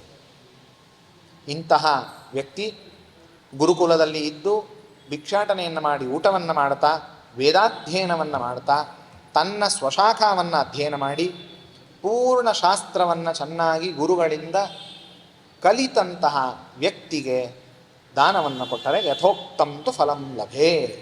ಪೂರ್ಣವಾದ ಫಲ ನಿಮಗೆ ಸಿಗತ್ತೆ. ಶಿಷ್ಯಸ್ಯ ಅಧ್ಯಾಪಕಸ್ಯಾಪಿ ಸಂಹಿತಾ ಪಾಠತಃ ಫಲಂ ಪ್ರತ್ಯಕ್ಷರಂತು ಗಾಯತ್ರಿ ಸಕೃತ್ ಪಾಠ ಸಮಂ ಲಭೇತ್. ಇನ್ನು ಗುರು ಶಿಷ್ಯರಲ್ಲಿ ಹೇಗೆ ಅಂತಂದರೆ, ಗುರು ಶಿಷ್ಯರಿಗೆ ಇಬ್ಬರು ಗುರುಗಳು ವೇದವನ್ನು ಹೇಳ್ಕೊಳ್ತಾರೆ, ಶಿಷ್ಯವನ್ನು ವೇದವನ್ನು ಕಲಿತಾನೆ ಅಂತಂದರೆ ಇಬ್ಬರಿಗೂ ಸಮಾನವಾದ ಫಲ ಬರುತ್ತೆ. ಅದರೊಳಗೆ ಗುರುಗಳಿಗೆ ಸ್ವಲ್ಪ ಹೆಚ್ಚು, ಶಿಷ್ಯ ಕಲಿತು ಕೃಷಿ ಮಾಡಿದಂಗೆ ಗುರುಗಳಿಗೆ ಹೆಚ್ಚಿನ ಪುಣ್ಯ ಬರುತ್ತೆ ಅನ್ನುವಂತಹ ತತ್ವವನ್ನು ಸರಿಯಾಗಿ ತಿಳಿಯಬೇಕು. ವೇದದಲ್ಲೂ ಸಂಹಿತಾ ಪಾಠ ಒಂದು, ಪದಪಾಠ, ಕ್ರಮಪಾಠ, ಜಟ, ಘನಾಂತವಾಗಿ ವೇದವನ್ನು ಕಲಿತಾರೆ. ಉಪನಿಷತ್ತನ್ನು ಕಲಿಬೇಕು, ಬೇರೆ ಬೇರೆ ಶಾಸ್ತ್ರವನ್ನು ಹೇಳಿದ್ದಾರೆ. ಅದಿತ್ಯಾಪಿನ ಯಸ್ಯ ಸ್ಯಾತ್ ಕಂಠೆ ಪಾಠಕ್ಷಮಂ ಸ್ವತಃ ಕೃತೆ ಯತ್ನಿ ಬಿದೈವೇನ ಸಲಭೇತ್ ಪಾಠಮಾತ್ರಜಂ ಪ್ರಜ್ಞಾಯಾಂ ಸತ್ಯಾಂ ತು ವಿಸ್ಮರೇತ್ ಪಠಿತಾಂ ಶ್ರುತಿಂ ಅನಾಸ್ಥಯ ಪ್ರಮಾದೇನ ಮೃತೋ ಗರ್ಧಪತಾಂ ವ್ರಜೇತ್. ವೇದವನ್ನು ಒಮ್ಮೆ ಕಲಿತ ಮೇಲೆ ಅದನ್ನು ಉಳಿಸಿಕೊಳ್ಳಬೇಕು ಶಿಷ್ಯನಾದವನು. ಅದನ್ನು ತಾನು ಕೃಷಿಯನ್ನು ಮಾಡಿ ವೇದವನ್ನು ಗುರುಗಳಿಂದ ಉಪದೇಶ ಪಡೆಯೋಷ್ಟು ಪಡೆದು ಆಮೇಲೆ ಅದನ್ನು ಕೃಷಿ ಮಾಡದೆ ಬಿಟ್ಟ ಅಂತಂದರೆ ಅದಕ್ಕೆ ಮತ್ತೆ ಮಹಾಪಾಪವಿದೆ. ಹಾಗಾಗಿ ಹೇಳುವಂಥದ್ದು ಹಿಂದೆ ಹೇಳಿದೆ, ದೇವರಿಗೆ ಅತ್ಯಂತ ಪ್ರಿಯವಾದದ್ದು ಜ್ಞಾನ ಕಾರ್ಯ. ಅದರ ಬಗ್ಗೆ ಬಹಳ ವಿಸ್ತಾರವಾಗಿ ಇಲ್ಲಿ ಹೇಳಿದ್ದಾನೆ. ಮಮ ಪೂಜಾಯುತಶ್ಚಾಪಿ ಸೋರ್ಧಂ ಫಲಮಮಾಪ್ನುಯಾತ್ ಮದ್ಭಕ್ತಿವರ್ಜಿತೋ ಯಶ್ಚ ಕೇವಲಂ ಪಾಠಕೋ ಭವೇತ್. ಯೇ ತೂದ್ಯಗಂ ಪ್ರಕುರ್ವಂತಿ ಫಲಂ ತೇಷಾಂ ಚತುರ್ಗಣಂ ಭವೇತ್ ಪಾಠಾತ್ ತಥೋ ಜ್ಯೋತಿಷಾಸ್ತ್ರಾರ್ಥ ಜ್ಞಾನಜಂ ಫಲಂ ಸಂಹಿತಾ ಪಾಠಜಂ ಪುಣ್ಯಂ ಗಣಿತಜ್ಞೋ ಲಭೇತ್ ಧ್ರುವಂ ಜ್ಯೋತಿಷಾಂ ಸಂಹಿತಾ ಜ್ಞಾನ ಅರ್ಧಂ ಲಭತೆ ಫಲಂ. ಕೇವಲ ವೇದ ಪಾಠ ಅಷ್ಟೇ ಅಲ್ಲ, ವೇದಾಂಗಗಳಿದೆ, ಜ್ಯೋತಿಷ್ಶಾಸ್ತ್ರ, ವ್ಯಾಕರಣಶಾಸ್ತ್ರ ಅವೆಲ್ಲವನ್ನೂ ಸರಿಯಾಗಿ ಅಧ್ಯಯನವನ್ನು ಮಾಡಬೇಕು. ದಾನಂ ನಾರ್ಹತಿ ವಿಪ್ರಸ್ಥ ಸರ್ವಕರ್ಮಸು ಗರ್ಹಿತ. ಒಂದು ಮಾತನ್ನು ಆಚಾರ್ಯರು ಅನುವ್ಯಾಖ್ಯಾನದಲ್ಲಿ ತಿಳಿಸುವಂಥದ್ದು ಅದೇ ಮಾತು ಇಲ್ಲಿ ಬಂದಿದೆ. ಪಾಠವನ್ನು ಹೇಳುವಂತಹ ಗುರುಗಳು ತಾವು ಹೇಳುವ ಯಾವುದೇ ಗ್ರಂಥದ ಪಾಠ ಇರ್ಬೋದು, ಯಾವುದೇ ಶಾಸ್ತ್ರವಿರ್ಬೋದು, ಅದರಲ್ಲಿ ಭಕ್ತಿ ಬರುವಂತೆ, ಮಹಾಭಾರತ ಪಾಠವನ್ನು ಹೇಳಬೇಕಾದಾಗ ಮಹಾಭಾರತದಲ್ಲಿ ಭಕ್ತಿ ಬರುವಂತೆ, ಆ ಮಹಾಭಾರತವನ್ನು ರಚನೆ ಮಾಡಿದಂತಹ ವೇದವ್ಯಾಸ ದೇವರಲ್ಲಿ ಭಕ್ತಿ ಬರುವಂತೆ, ಮಹಾಭಾರತದಿಂದ ಪ್ರತಿಪಾದ್ಯನಾದಂತಹ ಭಗವಂತನಲ್ಲಿ ಭಕ್ತಿಯನ್ನು ಮೂಡಿಸುತ್ತಾ ಮೂಡಿಸುತ್ತಾ ಮೂಡಿಸುತ್ತಾ ಪಾಠವನ್ನು ಹೇಳಬೇಕು. ಹಾಗೇ ಪಾಠವನ್ನು ಸುಮ್ಮನೆ ನನ್ನ ಕರ್ತವ್ಯ, ನನಗೆ ಫೀಸ್ ಬರುತ್ತೆ, ನನಗೆ ದುಡ್ಡು ಬರುತ್ತೆ, ಸ್ಯಾಲ್ರಿ ಬರುತ್ತೆ ಅಂತ ಪಾಠವನ್ನು ಹೇಳುವಂಥದ್ದಲ್ಲ. ಹಾಗೆ ಹೇಳಿದರೆ ಮಹಾಪಾಪವಿದೆ ಅಂತ ವರಾಹ ಪುರಾಣ ನಮಗೆ ತಿಳಿಸಿಕೊಡುತ್ತೆ. ಹಾಗಾಗಿ ಹೀಗಿರುವಂಥದ್ದು ಕಿಂಚಿತ್ ಶಾಖಾಮಧೀತ್ಯಾಪಿ ಯಶ್ಚೋಪನಿಷದ ಪಡೆ ಜ್ಞಾನಾಧಿಕ್ಯಾಯ ಶಾಸ್ತ್ರಾಣಿ ವೇದ ಜ್ಞಾನಾರ್ಥಮೇವ ಚ. ಎಲ್ಲ ಶಾಸ್ತ್ರವನ್ನು ಅವನು ಅವಶ್ಯವಾಗಿ ಓದಲೇಬೇಕು. ಯಥೋ ವಿಪ್ರೇಶ ವೃದ್ಧತ್ವಂ ಪೂಜ್ಯತ್ವಂ ಜ್ಞಾನತ ಸ್ಮೃತಂ. ಮಹಾಭಾರತ ತಾತ್ಪರ್ಯ ನಿರ್ಣಯದಲ್ಲಿ ಆಚಾರ್ಯರು ಹೇಳುವಂತಹ ಮಾತನ್ನೇ ಇಲ್ಲಿ ವರಾಹ ಪುರಾಣದಲ್ಲಿ ಬಂದ ಮಾತದು. ಯಾವ ವರ್ಣದಲ್ಲಿ ಯಾರು ಉತ್ತಮರು ಅನ್ನೋದನ್ನು ಹೇಗೆ ನಿರ್ಣಯ ಮಾಡೋದು ಅಂತಂದರೆ, ಕ್ಷತ್ರಿಯರಲ್ಲಿ ಬಲದಿಂದಾಗಿ ಅವರಿಗೆ ಪುಣ್ಯ, ಬಲದಿಂದಾಗಿ ಅವರು ಉತ್ತಮರು ಅನ್ನೋದು ನಿರ್ಣಯವಾಗತ್ತೆ. ಯಾರು ಹೆಚ್ಚು ಬಲವಿದೆಯೋ ಕ್ಷತ್ರಿಯರಲ್ಲಿ ಆ ಕ್ಷತ್ರಿಯ ಅವನು ಉತ್ತಮ.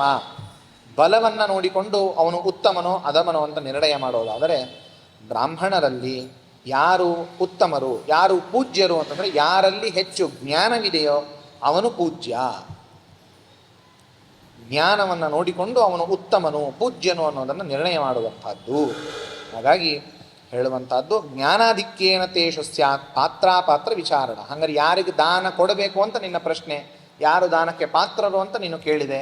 ಎರಡನ್ನ ನೋಡಬೇಕು. ಜ್ಞಾನನು ಯಾರಲ್ಲಿ ಹೆಚ್ಚಿದೆ, ಯಾರು ಹೆಚ್ಚು ಸಾಧನೆಯನ್ನು ಮಾಡಿ ಪುಣ್ಯವನ್ನು ಗಳಿಸಿದ್ದಾರೆ, ಭಗವಂತನ ಪ್ರೀತಿಯಾಗಿ ಅನೇಕ ವ್ರತಗಳನ್ನು, ಉಪವಾಸಗಳನ್ನು ಎಲ್ಲವನ್ನು ಮಾಡಿ ಭಗವಂತನ ಪ್ರೀತಿಯನ್ನು ಗಳಿಸಿದ್ದಾರೆ, ಅವರು ದಾನಕ್ಕೆ ಪಾತ್ರರು. ಜ್ಞಾನಿ ಪಾಠಕಯೋರ್ ಮಧ್ಯೆ ಜ್ಞಾನಿ ಪುಣ್ಯಾಜಿಕೋ ಮಥ ತತಃ ಪೂಜ್ಯತ್ವಮಸ್ಯ ಸ್ಯಾತ್ ಜ್ಞಾನಿನ ಸ್ಥಿತಿ ಮೇ ಮತಿ ನಹಿ ಜ್ಞಾನೇನ ಸದೃಶಂ ಪವಿತ್ರಮಿಹ ವಿದ್ಯತೆ. ಜ್ಞಾನಕ್ಕೆ ಸದೃಶವಾದಂಥದ್ದು ಪವಿತ್ರವಾದ ವಸ್ತು ಜಗತ್ತಿನಲ್ಲಿ ಇನ್ನೊಂದಿಲ್ಲ. ಒಂದು ಮಾತು ನಿಮಗೆಲ್ಲ ಗೊತ್ತೇ ಇರುತ್ತೆ, ಸ್ಪಷ್ಟವಾಗಿ ತಿಳಿದುಕೊಳ್ಳಿ. ಪುಣ್ಯದಿಂದ ಮೋಕ್ಷವಲ್ಲ, ಜ್ಞಾನದಿಂದ ಮೋಕ್ಷವಿದೆ. ಪುಣ್ಯವನ್ನು ನಾವು ಗಳಿಸೋದು ಜ್ಞಾನ ಬರಲಿ ಅನ್ನೋದಕ್ಕೆ. ಪುಣ್ಯದಿಂದ ಸರ್ವಥಾ ಮೋಕ್ಷವಿಲ್ಲ. ಪುಣ್ಯದಿಂದ ಜ್ಞಾನ, ಜ್ಞಾನದಿಂದ ಮೋಕ್ಷ. ಜ್ಞಾನಕ್ಕಾಗಿ ಪುಣ್ಯ ಬೇಕು, ಹಾಗಾಗಿ ಪುಣ್ಯಕರ್ಮವನ್ನು ಮಾಡಬೇಕಷ್ಟೇ. ಪುಣ್ಯವನ್ನು ಗಳಿಸಲೇಬೇಕು. ಯಾಕೆ ಗಳಿಸಬೇಕು? ಆ ಪುಣ್ಯದಿಂದ ಜ್ಞಾನ ಬರುತ್ತೆ. ಜ್ಞಾನ ಹೆಚ್ಚಾದಂಗೆ ನಮಗೆ ಭಗವಂತ ಮೋಕ್ಷ ಕೊಡ್ತಾನೆ. ಹಾಗಾಗಿ ಭಗವಂತ ಹೇಳ್ತಾನೆ, ನಹಿ ಜ್ಞಾನೇನ ಸದೃಶಂ ಪವಿತ್ರಮಿಹ ವಿದ್ಯತೆ. ನನಗೆ ಜ್ಞಾನಿಗಳು ಅಂತಂದರೆ ಬಹಳ ಪ್ರೀತಿ. ಪ್ರಿಯೋ ಹಿ ಜ್ಞಾನಿನೋತ್ಯರ್ಥ ಮಹಂ ಸಚ ಮಮ ಪ್ರಿಯ. ಅವರಿಗೂ ನಾನೇ ಬಹಳ ಪ್ರಿಯ. ಅವರು ನನ್ನನ್ನೇ ಪ್ರೀತಿ ಮಾಡ್ತಾರೆ, ನನಗೂ ಅವರು ಬಹಳ ಪ್ರಿಯರು. ಹಾಗಾಗಿ ಜ್ಞಾನ ಬಹಳ ಉತ್ತಮವಾದದ್ದು. ಅದನ್ನು ಗಳಿಸುವುದಕ್ಕಾಗಿ ವಿಶೇಷವಾದ ಪ್ರಯತ್ನವನ್ನು ಮಾಡಬೇಕು ಮನುಷ್ಯರು. ಜ್ಞಾನಂತು ಪೂರ್ವಮೇವೋಕ್ತಂ ಮಮ ಭಕ್ತಸ್ಯ ಲಕ್ಷಣೆ ಪರವಾದಿ ಜಯೇ ಶಕ್ತಿ ಯಸ್ಯ ಸ್ಯಾತ್ ಮದ್ರತಿ ಪುನಃ ಸಯೇವ ಶ್ರೇಷ್ಠತಾಮ್ಯಾತಿ ಪಾಠಕಾನಾಂ ಶತಾದಪಿ ವೇದಾದಿ ಸರ್ವ ವಿದ್ಯಾನಾಂ ಅರ್ಥಜ್ಞಾನಾಯ ಯಃ ಪಠೇತ್. ಇನ್ನು ವೇದಾರ್ಥ ಜ್ಞಾನವಾಗಬೇಕು ಅನ್ನೋದಕ್ಕಾಗಿ ಬೇರೆ ಬೇರೆ ಶಾಸ್ತ್ರಗಳನ್ನು ಕೆಲವು ಓದುವಂತಹ ಪ್ರಸಂಗ ಬರುತ್ತೆ. ಕೇವಲ ನಮ್ಮ ಸಿದ್ಧಾಂತ ವೇದಾರ್ಥವನ್ನು ಸ್ಪಷ್ಟ ತಿಳಿಯೋದಕ್ಕಾಗಿ ಬೇರೆ ಶಾಸ್ತ್ರವನ್ನು ಓದಿದರೆ ಸರಿ. ಮೋಹದಿಂದ ಅದೇ ಶಾಸ್ತ್ರ ಶ್ರೇಷ್ಠ ಅಂತ ತಿಳಿದು ಅನ್ಯ ಶಾಸ್ತ್ರವನ್ನು ಓದಿದರೆ ಅದರಿಂದಲೂ ಮಹಾಪಾಪ ಬರುತ್ತೆ ಮನುಷ್ಯರಿಗೆ. ಏತೂಪಯೋಗಿನಃ ಸಾಕ್ಷಾತ್ ಗ್ರಂಥಸ್ತತ್ರ ಭವಂತಿ ತೇಪ್ಯರ್ಥ ಫಲದಾಜ್ಞೇಯ ವ್ಯವಧಾನಾತ್ತು ಪಾದಶಃ. ಪ್ರದೀಪಂ ಸರ್ವವಿದ್ಯಾನಾಂ ಯೋ ವಿದ್ವಾನ್ ನ್ಯಾಯವಿಸ್ತರಂ ವೇದಾರ್ಥಜ್ಞಾನತುಲ್ಯಂತು ಫಲಂ ತಸ್ಯ ಪ್ರಕೃತಂ ಕೇವಲಂ ಜೀವಿಕಾರ್ಥಂ ಯಃ ಪಠೇತ್ ನ್ಯಾಯವಿಸ್ತರಂ ಹೇತುವಾದರತೋ ಬ್ರಹ್ಮ ಜಿಜ್ಞಾಸಾಂ ನೈವ ಯಃ ಪಠೇತ್. ಪುರಾಣಂ. ಇನ್ನು 16 ಪುರಾಣಗಳು ಯಾವುವು ಅನ್ನೋದನ್ನು ವರಾಹದೇವರೇ ಈ ಪುರಾಣದಲ್ಲಿ ನಮಗೆ ತಿಳಿಸಿಕೊಡ್ತಾರೆ. ಪುರಾಣಂ ವೈಷ್ಣವಂ ಮಾತ್ಸ್ಯಂ ಕೌರ್ಮಂ ಭಾಗವತಂ ತಥಾ ಕೂರ್ಮಪುರಾಣ ಭಾಗವತ ಮತ್ಸ್ಯ ವಿಷ್ಣುಪುರಾಣ ಆದಿತ್ಯಪುರಾಣ ಗರುಡ ಸ್ಕಂದ ಮಾರ್ಕಂಡೇಯ ಪುರಾಣ ಬ್ರಹ್ಮಪುರಾಣ ಬ್ರಹ್ಮಾಂಡ ಪುರಾಣ ಲಿಂಗಪುರಾಣ ಬ್ರಹ್ಮವಿವರ್ತ ಪುರಾಣ ಭವಿಷ್ಯೋತ್ತರ ಪುರಾಣ ಅಗ್ನಿಪುರಾಣ ವಾಮನ ಪುರಾಣ ವಾಯುಪುರಾಣ ವರಾಹ ಪುರಾಣ ಅಂತ 18 ಪುರಾಣಗಳು ಇರುವಂಥದ್ದು. ಈ ಎಲ್ಲ ಪುರಾಣಗಳಲ್ಲಿ ಭಾಗವತ ಬಹಳ ಶ್ರೇಷ್ಠವಾದದ್ದು. ಇದೇ ಚಾತುರ್ಮಾಸ್ಯದ ಭಾದ್ರಪದದ ಪ್ರೋಷ್ಠಪದಿ ಸಮಯದಲ್ಲಿ ಭಾಗವತ ಬಹಳ ವಿಶೇಷವಾಗಿ ಇರುವಂಥದ್ದು.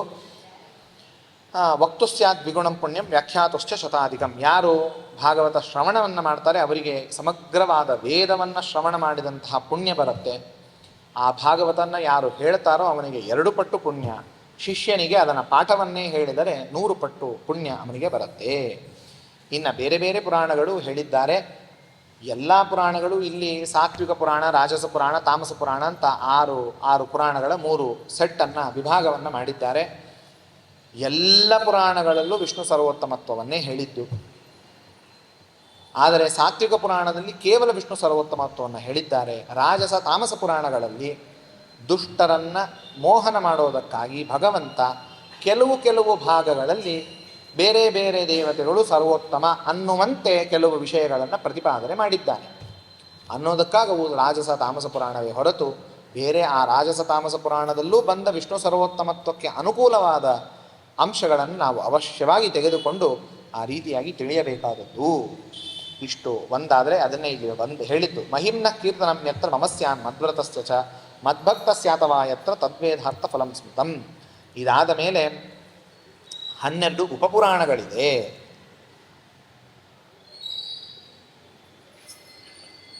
12 ಉಪಪುರಾಣಗಳಿದೆ. ವಿಷ್ಣು ಧರ್ಮೋತ್ತರ ಪುರಾಣ, ಶೈವ ಪುರಾಣ, ಬೃಹನ್ನಾರದ ಪುರಾಣ, ಭಗವತಿ ಪುರಾಣ, ಲಘುನಾರದ ಪುರಾಣ, ತಂತ್ರಭಾಗವತ, ನರಸಿಂಹ ಪುರಾಣ, ತತ್ವಸಾರ ಇತ್ಯಾದಿಯಾಗಿ ಅನೇಕ ಇದನ್ನು ಹೇಳಿದರೆ ಪಾಶುಪತ ಪುರಾಣ, ಹಂಸ ಪುರಾಣ, ವಿನಾಯಕ ಪುರಾಣ, ಬೃಹತ್ ಬ್ರಹ್ಮಾಂಡ ಅಂತ ಒಂದು ಪುರಾಣ, ವಿಷ್ಣು ರಹಸ್ಯ ಅಂತ ಒಂದು ಪುರಾಣ. ಇವೆಲ್ಲವೂ ಉಪಪುರಾಣಗಳು.